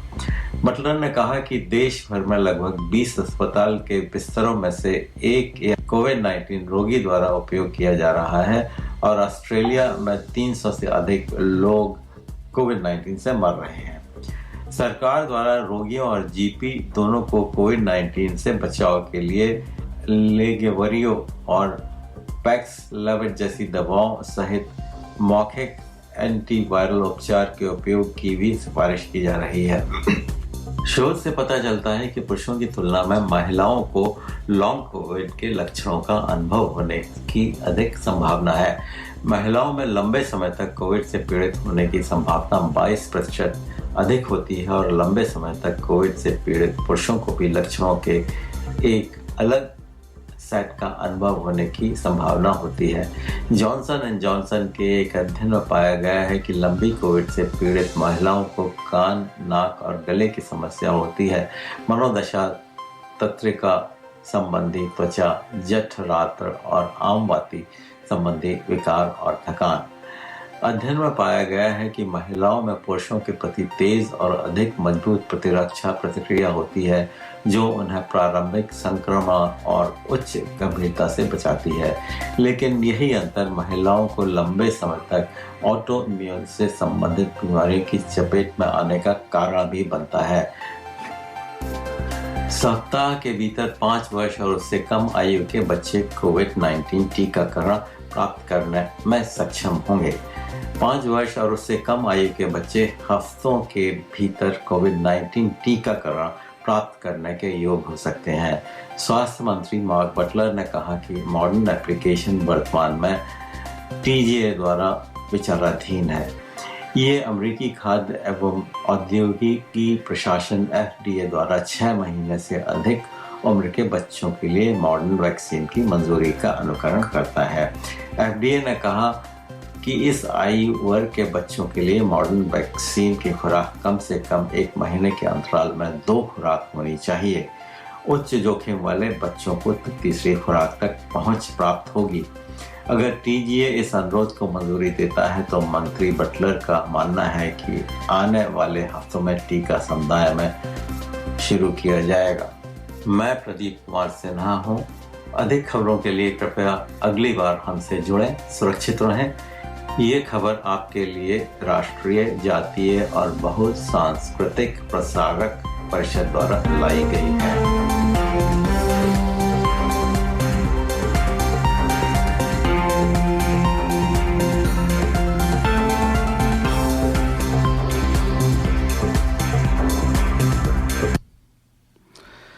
प्रदीप जी, आपने 60 साल की जन्मदिन की बधाइयाँ तो दे दी, लेकिन काफ़ी हमारे श्रोता ऐसे भी होंगे जो थोड़े नर्वस हो रहे होंगे कि यार 60 तो मेरा भी आने वाला है। तो आप कुछ एडवाइस करेंगे? घबराएं नहीं, कैसे उसको संभाला जाए? बिल्कुल, जैसे कहा जाता है कि यह तो एक सिर्फ संख्या है और सबसे महत्वपूर्ण है यतीन जी स्वास्थ्य का अपना ध्यान रखना जी। और सबसे बड़ी वही पूंजी है। और स्वास्थ्य की भी 2 कैटेगरी हैं, शारीरिक और मानसिक, इन दोनों का।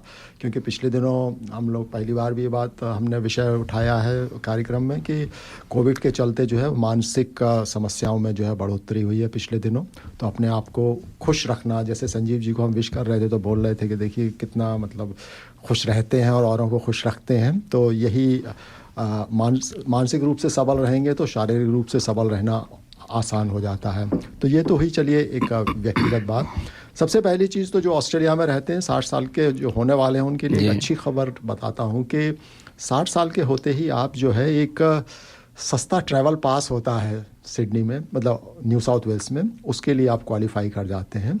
वो आपको अलाउ करता है कि सिर्फ $2 या $2.5 पूरे दिन में एक बार मैक्सिमम खर्च कर सकते हैं। आप कहीं से भी कहीं जाइए, बस, ट्रेन, फेरी, किस में भी ट्रैवल करिए, मैक्सिमम $2.5 आप खर्चा करेंगे। और इसकी सुंदरता ये है कि इसके लिए कोई एसेट टेस्ट नहीं है। आप कुछ भी, कितना भी पैसा है, आप कितने भी धनवान हैं, आप उसके लिए क्वालिफाई करते हैं। बस एक कंडीशन है कि आप शायद पार्टली रिटायर्ड होने चाहिए, शायद 20 घंटे पर वीक की शायद वर्किंग लिमिट है। अगर आप उससे या उससे कम काम करते हैं तो आप इसके लिए क्वालिफाई करते हैं। तो न्यू साउथ वेल्स में कहीं भी जा सकते हैं, कहीं भी जा सकते हैं। वुलुंगोंग घूमिए, न्यू कासल जाइए, बिल्कुल घूमिए $2.5 में। कितने रिटायर्ड लोगों को मैं जानता हूँ और आई थिंक बड़ा अच्छा है यहाँ पे दिन में ट्रेन खाली। आप देखिए जब आप ऑफिस 10 बजे के आसपास जो है वो ट्रेन इन्हीं आप ही लोगों की बदौलत चलती है। रिटायर्ड लोग अपना, उन्होंने छोटा सा बैग उठाया, वहाँ गए, 1 घंटा ट्रैवल किया, वहाँ कॉफ़ी पिया, पति पत्नी ने मस्ती से थोड़ा नज़ारा लिया, लौटते समय वुलुंगोंग से अपना सी साइड देखते हुए वापस आ गए। तो मेरे ख्याल से ओवरऑल ये बड़ा अच्छा अनुभव है। ये हेल्थ, मानसिक हेल्थ वगैरह के लिए भी बड़ा अच्छी चीज़ है। तो चलिए ये और कोई बेनिफिट हो सकता है गवर्नमेंट से? दूसरा क्या होता है कि वैसे देखिए ऑस्ट्रेलिया में मैंने कई जगह देखा है सीनियर सिटीजन के बाल कटाने के लिए कम पैसे पूछते हैं कि सीनियर सिटीजन है, रिटायर्ड है तो आपका कंसेशन। वो सीनियर लिखते हैं, सीनियर करके। नहीं, वो टिकट भी जैसे कहीं मैंने कंसर्ट में देखा सीनियर। हाँ, एक्चुअली वो शायद इसी कार्ड से कनेक्टेड है। तो अगर ये कार्ड आपको आप दिखा दें तो सिनेमा हॉल भी आपको शायद सस्ता टिकट देते हैं। अच्छा। और कई सर्विसेज आपको जो है वो सस्ते। अच्छा, तो सीनियर कार्ड से फिर ये सब बातें शुरू होंगी, आपके रिलेटेड हो जाती हैं। तो और जैसा कि हम लोग जानते हैं कि ऑस्ट्रेलिया में कोई रिटायरमेंट एज नहीं है सच।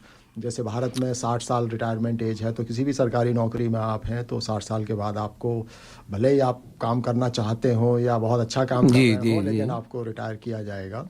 बट यहाँ पे ऑस्ट्रेलिया में ये चीज़ अच्छी है कि आप अपने मन से जब तक चाहें काम करते रह सकते हैं। यहाँ प्रिजर्वेशन एज होती है, वैसे रिजर्वेशन एज होती है। और टेक्निकली यहाँ पे 65 जो है आपकी एक 67 हो गई है जी, 67 हो गई। तो उसमें जो बढ़ाते जा रहे हैं अभी 70 कर देंगे जी।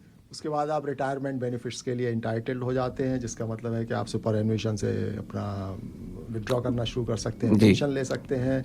अगर आपके पास सफिशिएंट फंड्स नहीं है सेविंग्स तो सरकार आपको कंपनसेट करेगी। तो इस तरीके की चीज़ें होती हैं। बट यतीन जी ये तो आपका फील्ड है, ये सवाल तो मुझे पूछने चाहिए और आपको जवाब देने चाहिए।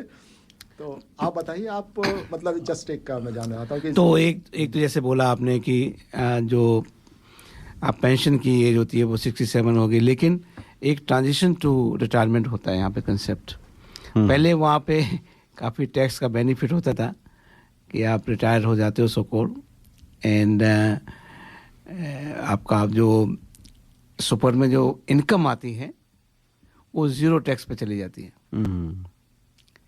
तो सुपर 15% टैक्स, समझो आपका $1 मिलियन है, 10% रिटर्न आता है, 1 लाख समझो रिटर्न आया, तो उस पर सुपर को 15% टैक्स देना होता है।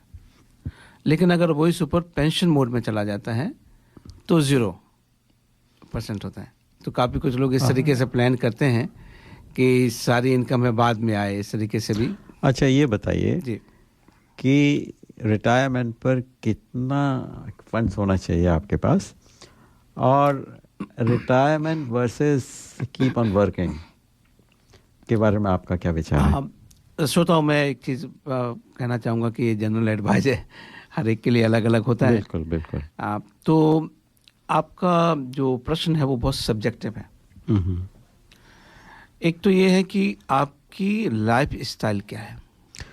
मतलब आपका ये है, अगर जी, आपका मतलब शायद ये है कि जैसे आप अभी रह रहे हैं जी, अगर आप इसी तरीके से रहते रहें जी, उसके लिए जितनी फंडिंग चाहिए वो उतनी होनी चाहिए। जी, बहुत सिंपल सा है इसका आंसर।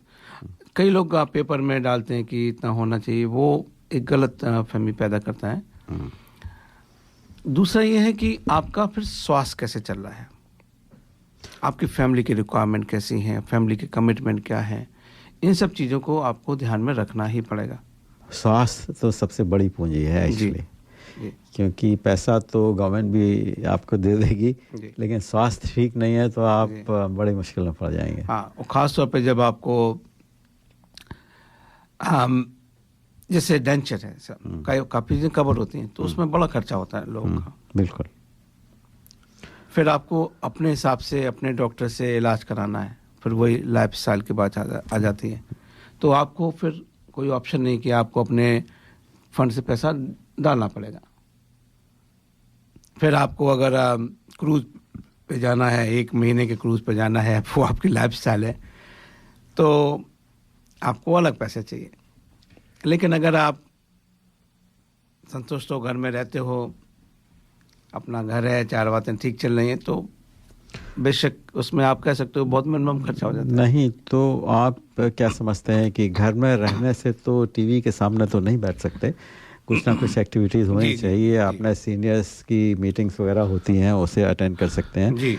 लेकिन जो आपने 30-40 साल काम किया है उसको एकदम से छोड़कर आप ये नहीं सोच सकते अब आराम करेंगे, क्योंकि कुछ ना कुछ एक्टिविटीज़ आपको प्लान करनी ज़रूरी होती हैं, बहुत ज़रूरी है। और ये है मैंने कई लोगों को देखा है प्रदीप जी कि रिटायर हुए, सो कॉल्ड रिटायर हुए, और with in 1 or 2 years collapse everything gone, क्योंकि वो इतने एक्टिव होते हैं और सडनली आप उस बॉडी एंड माइंड को बोलते हो कि साहब आप रिटायर हो गए, you have nothing to do. आपके पास एक कारण नहीं होता कि क्यों सवेरे हम उठें, समझो कि आपकी बॉडी कोलैप्स हो गई। इसलिए कारण हमेशा रखना चाहिए कुछ ना कुछ। जी उपाध्याय जी। यतीन जी, ये जो समस्या आपने बताई ये भारत में बहुत प्रिविलेंट है, और उसके कारण जो है वो मनोवैज्ञानिक हैं। होता क्या है कि जैसे बहुत से लोग जो अच्छी नौकरी कर रहे हैं, सरकारी पद पर हैं, ऊंचे पद पर हैं, तो वहाँ पर एक पद का जो है वो होता है कि हाँ सारी इतने बेनिफिट्स आपको होते हैं, इतने वहाँ पे हेल्पिंग हैंड्स होते हैं आपके लिए। आप मतलब ये समझ लीजिए वहाँ पे जो बड़े ऑफिसर्स हैं वो कार का दरवाज़ा भी खुद नहीं खोलते हैं, कोई बाहर से आके खोलेगा, उनका लैपटॉप का बैग कोई कैरी लेके करके चलेगा। तो उसमें क्या होता है कि उसमें मनुष्य बहुत एक भ्रम में आ जाता है कि ये सम्मान मेरा हो रहा है, और जब वो रिटायर 60 साल के बाद होता है, बहुत अच्छी बात बोली तो तब उसको लगता है कि यार ये तो सब चला गया। वो एक जो है उसको एक अवसाद की स्थिति में ले जाता है कि ये क्या हुआ, जिसके लिए उसने अपने आप को प्रिपेयर नहीं किया था। तो भारत में जैसे ट्रांजिशन टू रिटायरमेंट जिसकी आप बात कर रहे थे, ऐसे कोर्सेज की बहुत ज़रूरत है, स्पेशली जो ऐसे पदों पर हैं उनकी 1 साल पहले ट्रेनिंग शुरू हो जानी चाहिए, और उनको भविष्य दिखाया जाना चाहिए कि ऐसा आपका कल होने वाला है, ताकि अगर आपने आपको बहुत अच्छी बात आपने बोली है, बहुत अच्छी बात बोली। लेकिन सौभाग्य से जो ऑस्ट्रेलिया में रहते हैं उनके लिए ऐसी स्थिति नहीं है, क्योंकि उनको सुबह शाम वैक्यूम नौकरी से पहले भी करना है, बाद में भी करेंगे। तो बट प्रदीप जी ने जो बात बताई कि भाई रिटायरमेंट के बाद पहली चीज़ तो एक है कि आपके पास आर्थिक पूरी योग्यता होनी चाहिए कि आपको मजबूरी में काम ना करना पड़े। एक रिटायरमेंट एक अपने शौक के लिए काम करना, और एक मजबूरी में काम करना कि आपकी आर्थिक स्थिति ऐसी है कि अगर काम ना करें तो फिर आपकी कार का फ्यूल नहीं भरेगा। जो प्लानिंग होती है व्हेन यू आर 40, आपका जो अकाउंटेंट है या फाइनेंशियल प्लानर है, 40 साल की उम्र में, आई एम सॉरी मुझे ये कहना क्योंकि मेरा ऑलमोस्ट डेली का ही काम होता है, आप 55 साल की उम्र में प्लान नहीं कर सकते हो। जब आप 40 साल के हो तब आपको प्लान करना होगा। कई लोग मैंने नोटिस करा है, ख़ास तौर पे अपने समुदाय के लोग, जब हम उनसे सुपर की बात करते हैं तो उनको लगता है कि जैसे हमने पैसा फेंक दिया है, कहाँ ये क्या बातें कर रहे हो आप। उनको 40 की, अभी तो मैं 40 का हूँ, ये 20 साल मुझको पैसा मिलेगा, मैं क्यों इसमें जमा करूं, मैं क्यों ना उसको आज कुछ और कर लूं। बिल्कुल यही मनोभाव। ये एजुकेशन जो है ना, इसको फाइनेंशियल एजुकेशन बोलते हैं, ये भी बहुत जरूरी। एक एजुकेशन, आप इंजीनियर हैं अच्छी बात है, लेकिन एक फाइनेंशियल एजुकेशन उसका बहुत बड़ा रोल है। तो एक गाना सुनाया जाए। तो प्रदीप, यतीन जी, हमारे पास टाइम कम है तो मुझको कुछ गाने लगता है स्किप करने पड़ेंगे, तो आप जो है वो मेरे ख्याल से गाना नंबर 170 चलाइए फिर हम। जी।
Work, home, kids. Oh, life is so busy. Where is the time to cook? With Curry Master's complete curry mix, it's ready to cook with 3 simple steps and the curry is ready. It's so easy.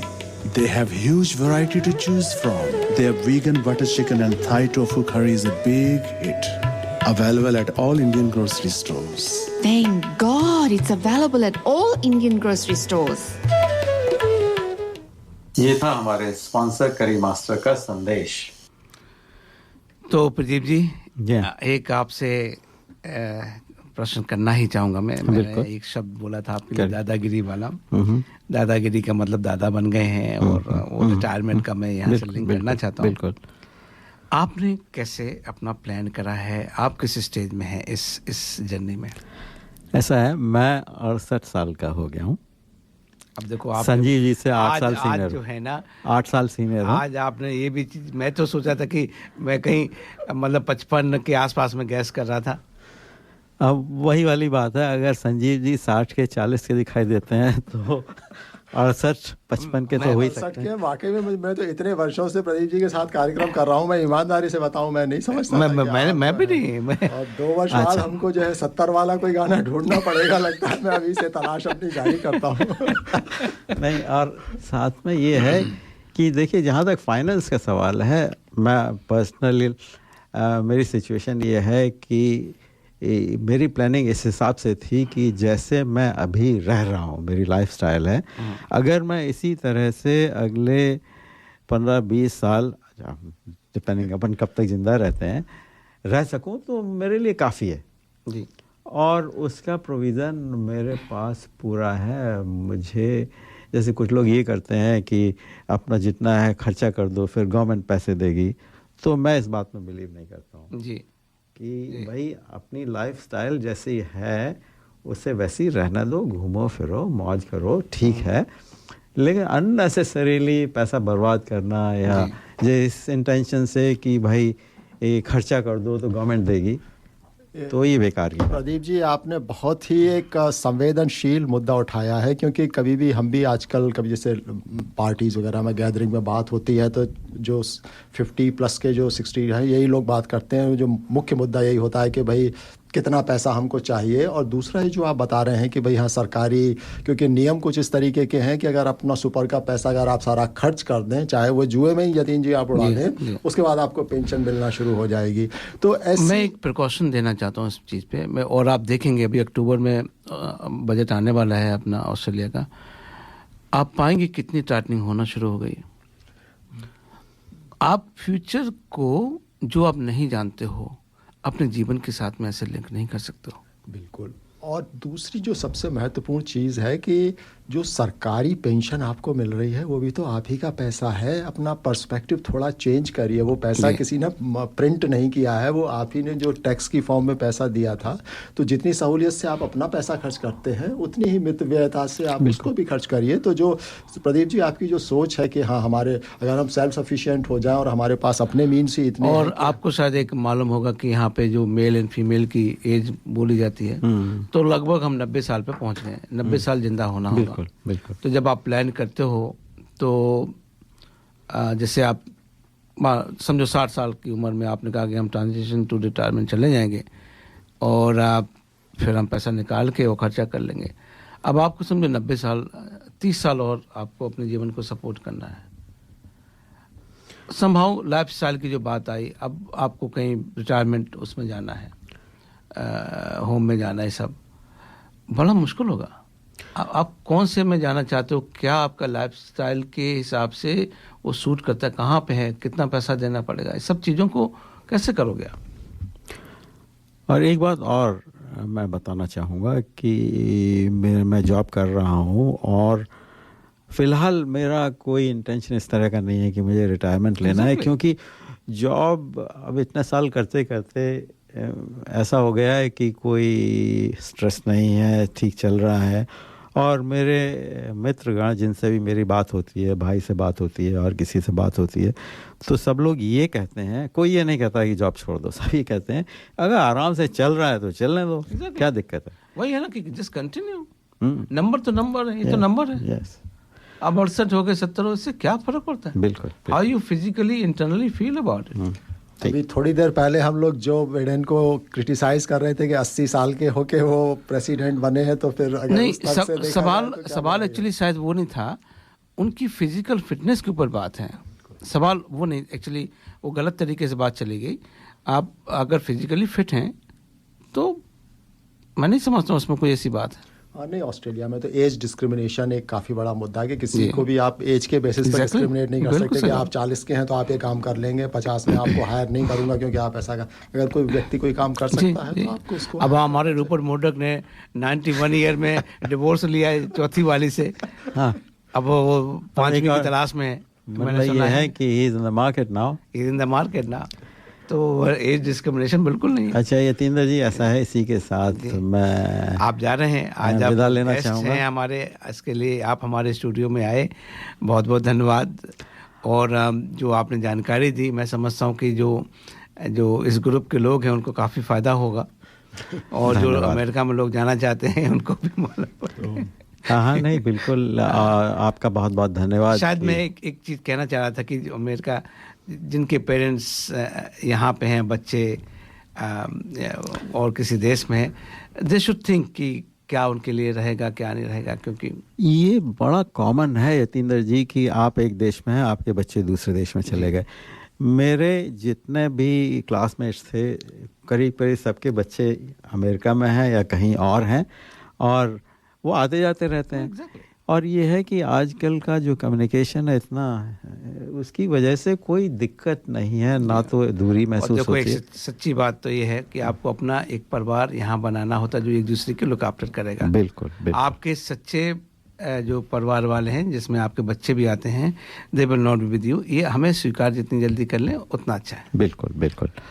धन्यवाद प्रदीप जी आपके समय के लिए। और आपसे और फिर मुलाकात होती है। सुनने वालों को भी मेरा सप्रेम नमस्कार। चलिए चलते चलते आपको मदन मोहन जी का एक विशेष गाना सुनाते हैं। यतीन जी, ये भी एक अजीब सी एक चीज़ है कि इनकी बहुत ही यंग एज में मदन मोहन की सिर्फ 51 की एज में इनकी डेथ हो गई थी 1974 या 75 में। और आखिरी पिक्चर इनकी जो थी वो एक लैला मजनू थी। तो मगर उसके बाद जो है एक 2004 में एक पिक्चर आई यतीन जी, वीर ज़ारा, उसमें जो है वो मदन मोहन का संगीत है और उसके पीछे एक बड़ी सुंदर कहानी है। तो हमारे श्रोताओं को फिर वो क्या ऐसा कैसे हुआ कि किसी की मृत्यु के 25 साल बाद उसका संगीत में पिक्चर आए, तो वो हम उसका एक गाना और वो कहानी हम श्रोताओं को सुनाना चाहेंगे। मदन मोहन जी, आप के हमारे बेटे स्टूडियो में आ संजीव जाए। कोहली की एक धन्यवाद। हसरत आपसे बातचीत करके हमारे श्रोताओं ने अवश्य ही लाभ अर्जित किया होगा और भविष्य में आपके साथ पुनः कार्यक्रम करेंगे। जी, धन्यवाद। धन्यवाद। अमिताभ बच्चन और हेमा मालिनी दोनों ही मौजूद हों। हालांकि मदन मोहन ने अमिताभ बच्चन की एक फिल्म परवाना में संगीत दिया था, मगर उसमें हेमा मालिनी नहीं थी। और हेमा मालिनी की एक फिल्म में भी मदन मोहन का संगीत था जिसका नाम है शराफत छोड़ दी मैंने, पर उस फिल्म में अमिताभ बच्चन नहीं थे। संजीव कोहली की यह हसरत पूरी होने के पहले ही उनके डैडी मदन मोहन इस दुनिया से चले गए। लेकिन मदन मोहन के जाने के बाद संजीव को उनका एक पुराना टेप रिकॉर्डर और बहुत सारे टेप्स मिले। उन्हें सुना गया तो पाया कि उसमें सैकड़ों ऐसी धुनें हैं जो कभी बाहर आई ही नहीं। इन टेप्स में मदन मोहन जी की आवाज में सैकड़ों अनयूज्ड कंपोजिशंस महफूज थीं। अब देखिए कि जिंदगी की इस चाल में वक्त ने अपने मोहरे कहां और कैसे बिठाए। IIM कलकत्ता से MBA करने के बाद संजीव कोहली ने 2000 में यशराज फिल्म्स ज्वाइन कर ली। वो कंपनी के पहले CEO बने। एक दिन बातों बातों में ही संजीव कोहली ने यश चोपड़ा को मदन मोहन की अनयूज्ड कंपोजिशन के बारे में बताया। यश चोपड़ा उन दिनों वीर ज़ारा प्लान कर रहे थे, सो उन्होंने संजीव से कहा कि तुम इनमें से कुछ कंपोजिशन सेलेक्ट कर लो, हमारी अगली फिल्म में म्यूजिक मदन जी का ही होगा। अब वीर ज़ारा की कास्टिंग पर एक नजर डाल लें तो क्या पाते हैं कि शाहरुख, प्रीति जिंटा, रानी मुखर्जी, मनोज बाजपेयी और किरण खेर के अलावा इस फिल्म में संजीव कोहली के प्रिय कलाकार अमिताभ और हेमा मालिनी भी मौजूद थे।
मैं करी masters the butter chicken packet Indian दुकान से लेके आया। ना मैं लहसुन, ना प्याज, ना अदरक, ना कोई मिर्च मसाला पाया। मैंने जब बनाकर अपनी पत्नी को खिलाया, उसने मुझे पति से पति देव बनाया और करी मास्टर्स के बारे में सारे शहर को बताया। जय हो करी मास्टर्स।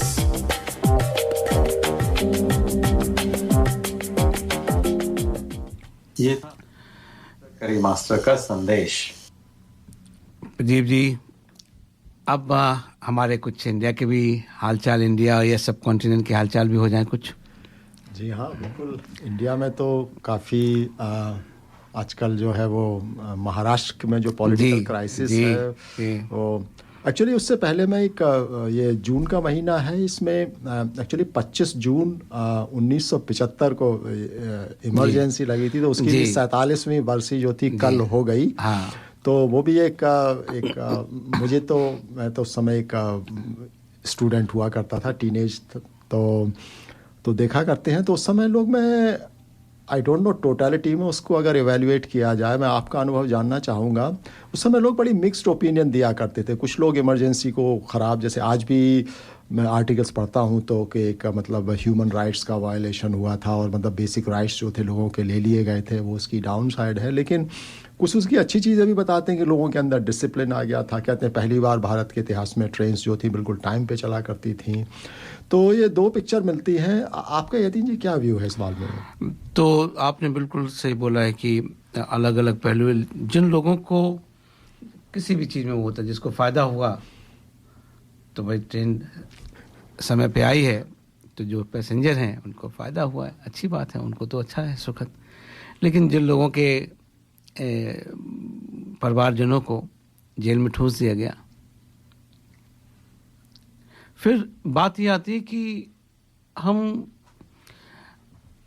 लोकतंत्र की बात करते हैं ना, तो ऐसा क्या हो गया था? एक होता है जैसे वॉर हो गया, कोई भी चीज़ एब्सोल्यूट ना गलत होती है ना सही होती। तो आपने इमरजेंसी लगाई, अच्छी बात है। क्या कारण क्या? क्या आपने अपनी कुर्सी के लिए करा था वो? बस यहीं पे ये बात रुक जाती है। मेरे ख्याल से किसी भी इवेंट को इवेल्युएट करने का ये बहुत अच्छा क्राइटेरिया होता है कि उसके पीछे इंटेंट क्या है, आपकी मंशा क्या है। अगर वो मंशा शुद्ध है और भले ही वो उसका रिजल्ट गलत हो गया हो, तो तब भी उसको बुरा नहीं माना जाना चाहिए कि भाई आप अच्छे उद्देश्य से किया गया था, लेकिन उसके रिजल्ट जो थे अपेक्षाकृत नहीं मिले। और लेकिन हाँ, जैसे अगर स्वार्थ पूर्ण करने के लिए थी तो फिर उसकी जो अच्छाइयाँ भी हैं वो भी मेरे ख्याल से तो सब बेकार ही हो गया ना फिर तो उन्होंने लोकतंत्र को गला घोंट दिया फॉर हर ओन थिंग। और यतीन जी, इस घटना पे इतनी चर्चा अभी पिछले दिनों होती रही है कि मुझे नहीं लगता कि कभी जेन्युइन इमरजेंसी लगाने की भी सिचुएशन आएगी तो कोई सरकार जो है इमरजेंसी लगाने की हिम्मत कर पाएगी, 10 बार सोचेगी। हाँ, क्यों इमरजेंसी लगाने का? क्योंकि भारत का, अब जैसे महाराष्ट्र का आपने जिक्र करा था, अब काफ़ी लोग इसकी बात कर रहे हैं कि वैल्यूज़ की बात कर रहे हैं, मॉरल वैल्यूज़ की बात कर रहे हैं। अरे भाई, आपने एक मिलके लड़ा बीजेपी के साथ में, आपने वो सब त्याग दिया और अब किसी और के साथ मिलके, वो मॉरल वैल्यू तो वहीं पे ख़त्म हो गई थी, पहली बात। दूसरी बात है कि forget this moral value all पार। भाई लॉ के हिसाब से अगर 40-50 जो विधायक हैं वो अपना करना चाहते हैं तो करना चाहते हैं, उसमें क्या बुराई है? और उसका जो लॉ है उसके हिसाब से फॉलो करो और बात खत्म हो गई। अब यहाँ पे ये आ रहा है कि साहब एक बाप ने कोई पार्टी बनाई है, उसका अधिकार केवल बेटे में, तो डेमोक्रेसी में वो तो नहीं चल सकता ना। एक्चुअली जो यतीन जी मुद्दा यहीं पे आके रुक गया है कि सिर्फ सरकार के गिरने का नहीं है, ये पार्टी की ओनरशिप का भी है कि पार्टी के जो है वो मुखिया जो है वो उद्धव ठाकरे बने रहेंगे या पार्टी उनके हाथ से खिसक जाएगी। अब मेरे ख्याल से लड़ाई जो हो रही है वो इसी वर्चस्व के लिए हो रही है। सरकार तो गिरी हुई है, ये बात मान ली गई है, दोनों पक्षों ने इस चीज़ को स्वीकार भी कर लिया है। तो अभी नेपोटिज्म वाली बात आ जाती है कि भाई ठीक है, पार्टी बाला साहब ने बनाई थी, लेकिन अभी इसका अधिकार थोड़ी मिल जाता है कि उनका बेटा ही जो है हमेशा उसका। अब मान लो चलो आपने कर दिया, अब मान लो समहाउ कुछ एक्सीडेंट हो जाता है, कोई नहीं है, फिर क्या करेंगे? उसका जो कुत्ता होगा घर का उसको देंगे क्या? भाई डेमोक्रेसी में तो यही होता है, जो भी योग्य है, जो भी इसका कर्णधार अगला जो भी सबसे योग्य है उसको मिलना चाहिए। ये बिल्कुल एक अगर आप लेगेसी की बात करते हैं तो उसमें लेगेसी में आपको ये भी फिर बात करनी पड़ेगी कि जो बाला साहब की लेगेसी क्या थी, क्या आप फॉलो कर रहे हो, वो भी बात फिर खत्म हो जाती है। तो इसको तो मैं इस तरीके से देखता हूँ कि मुझे जो यतीन जी जो डर लगता है कि ये जो शिवसेना का जो इतिहास है काफ़ी हिंसा से भरा हुआ है, इन्होंने काफ़ी हिंसक कार्य भूतकाल में किए हैं और इस समय शायद इसीलिए जो आपके आसाम में वो सारे जो वो बागी विधायक हैं वो वहाँ पे टिके हुए हैं। हालांकि मेजॉरिटी नंबर सब कुछ उनके साथ हैं, लेकिन उनमें से किसी की भी अभी हिम्मत नहीं है कि बॉम्बे में आके जो है उनके घर के आगे तोड़-फोड़ कर दी गई है। अब देखो ना, जिसको मर्जी तोड़ दिया, जिसको मर्जी कर दिया। आप अंबानी के घर के बाहर में आपने बम लगा दिया, क्या हो रहा है? एक और जो बात थी प्रदीप जी, हमारा समय भी अभी समाप्त की तरफ जा रहा है। एक छोटी सी मैं बात करना चाहता हूँ कि अफगानिस्तान में अभी थोड़ा भूकंप वगैरह आया था, सबने सुना। चूँकि अगर ये अमेरिका में आता तो सबको मालूम पड़ जाता, लेकिन अफगानिस्तान में आया तो कौन, हु केयर्स। वहाँ पे भारत ने विद इन आई थिंक 1 दिन के अंदर ही वहाँ पे राहत सामग्री पहुँचाई और राहत सामग्री की दूसरी खेप कल गई है। आप इसके बारे में क्या सोचते हैं? क्या करना चाहिए, नहीं करना चाहिए? काफ़ी बड़ा 6.1 रिक्टर स्केल का भूकंप था, जो कि काफ़ी बड़ा माना जाता है और काफ़ी नुकसान उसमें हुआ है। मुझे संख्या का तो नहीं मालूम, लेकिन काफ़ी लोग उसमें 1000 के ऊपर बोलते हैं लोग, 1000 के ऊपर लोग मर गए हैं। और वो मौसम शायद कुछ बरसात वगैरह का ऐसा है कि अगर तुरंत अगर उनको रहने का अगर जगह मुहैया नहीं कराई गई तो ये डेथ टोल और भी बढ़ सकती है। तो ये तो एक देखिए इस तरीके की त्रासदेही जो नेचुरल डिजास्टर्स हैं, इसमें तो सबको मिलजुल के, और ये हमेशा से ट्रेडिशन रहा है कि अगर आपका ये बात है तो जो 57 इस्लामिक संगठन का वो जो ग्रुप है, किसी ने भी मदद नहीं करी है। आज जो ह्यूमन राइट वाले लोग हैं उन्होंने भी मदद नहीं करी है, ना अमेरिका ना यूरोप, किसी ने भी। आज भारत ने मदद करी है और उस सरकार ने मदद करी जिसको हम हिंदुत्ववादी सरकार बोलते हैं। आप इसको कैसे देखते हैं? यह अब देखिए अगर भूतकाल में देखा जाए तो इस तरीके का जहाँ भी इस तरीके की त्रासदी होती है, अंतर्राष्ट्रीय स्तर पे सहायता जो है विभिन्न देश जो है वो अपने अपने सामर्थ्य के अनुसार सब करते हैं। लेकिन इस केस में जो आप जैसा आप बता रहे हैं, लगता है बाहर से थोड़ी कमी रही है और सिर्फ भारत ने की है, तो यह थोड़ी एक अजीब सी बात है।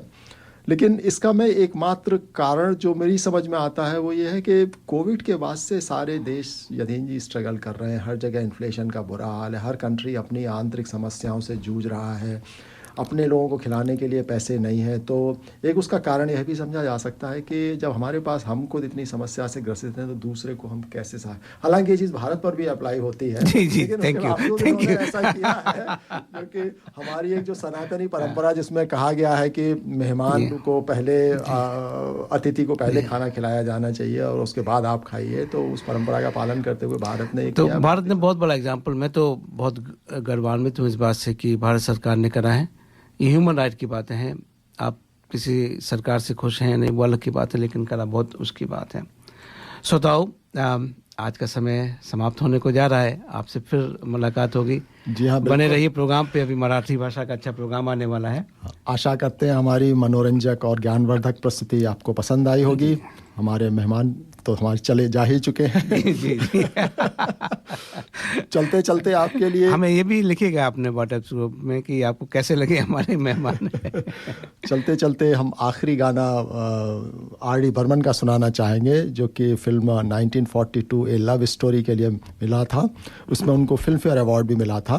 तो बट दुखद यह है कि यह फिल्म जब रिलीज़ हुई थी तो उनकी डेथ हो गई थी, तो इस अवार्ड को लेने के लिए वो जिंदा नहीं थे। तो उसी से छुटी हुई छोटी सी कहानी उस गाने के साथ हम श्रोताओं के लिए छोड़े जा रहे हैं। श्रोताओं का प्यार हमको ऐसे ही मिलता रहेगा, ऐसी हमारी अपेक्षा है। अगले सप्ताह एक और मनोरंजक कार्यक्रम के साथ हमारी सहयोगी टीम आपके सामने होगी। धन्यवाद। Work, home, kids. Oh, life is so busy. Where is the time to cook? With Curry Master's complete curry mix, it's ready to cook with 3 simple steps and the curry is ready. It's so easy. They have huge variety to choose from. Their vegan butter chicken and Thai tofu curry is a big hit. Available at all Indian grocery stores. Thank God it's available at all Indian grocery stores. ये था हमारे sponsor करी master का संदेश।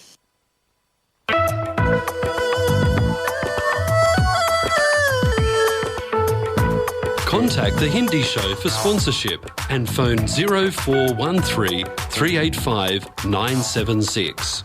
दर्पण हिंदी कार्यक्रम में sponsorship के लिए संपर्क करें फोन नंबर 0413385976। हालात ने आर डी बर्मन साहब को जख्मी कर दिया था। एक दौर ऐसा आया कि कई फिल्म्स इनकी रिलीज हुई, फिल्म्स नहीं चली और म्यूजिक भी नहीं चला। 1990 से 1993 की अगर बात करूं तो कई फिल्म्स ऐसी आई जैसे जीने दो, इंद्रजीत, सियासत, सरफिरा, खुलेआम, द्रोही और कई और।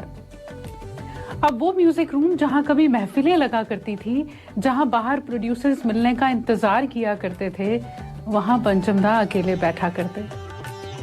विधु विनोद चोपड़ा ने जब अपनी फिल्म 1942 लव स्टोरी का म्यूजिक इनसे ही लेने की बात की तो उन्हें भी कई बार कहा गया कि आप गलती कर रहे हैं, लेकिन उनके विश्वास ने पंचमदा को अपने आप को एक बार फिर साबित करने का मौका दिया।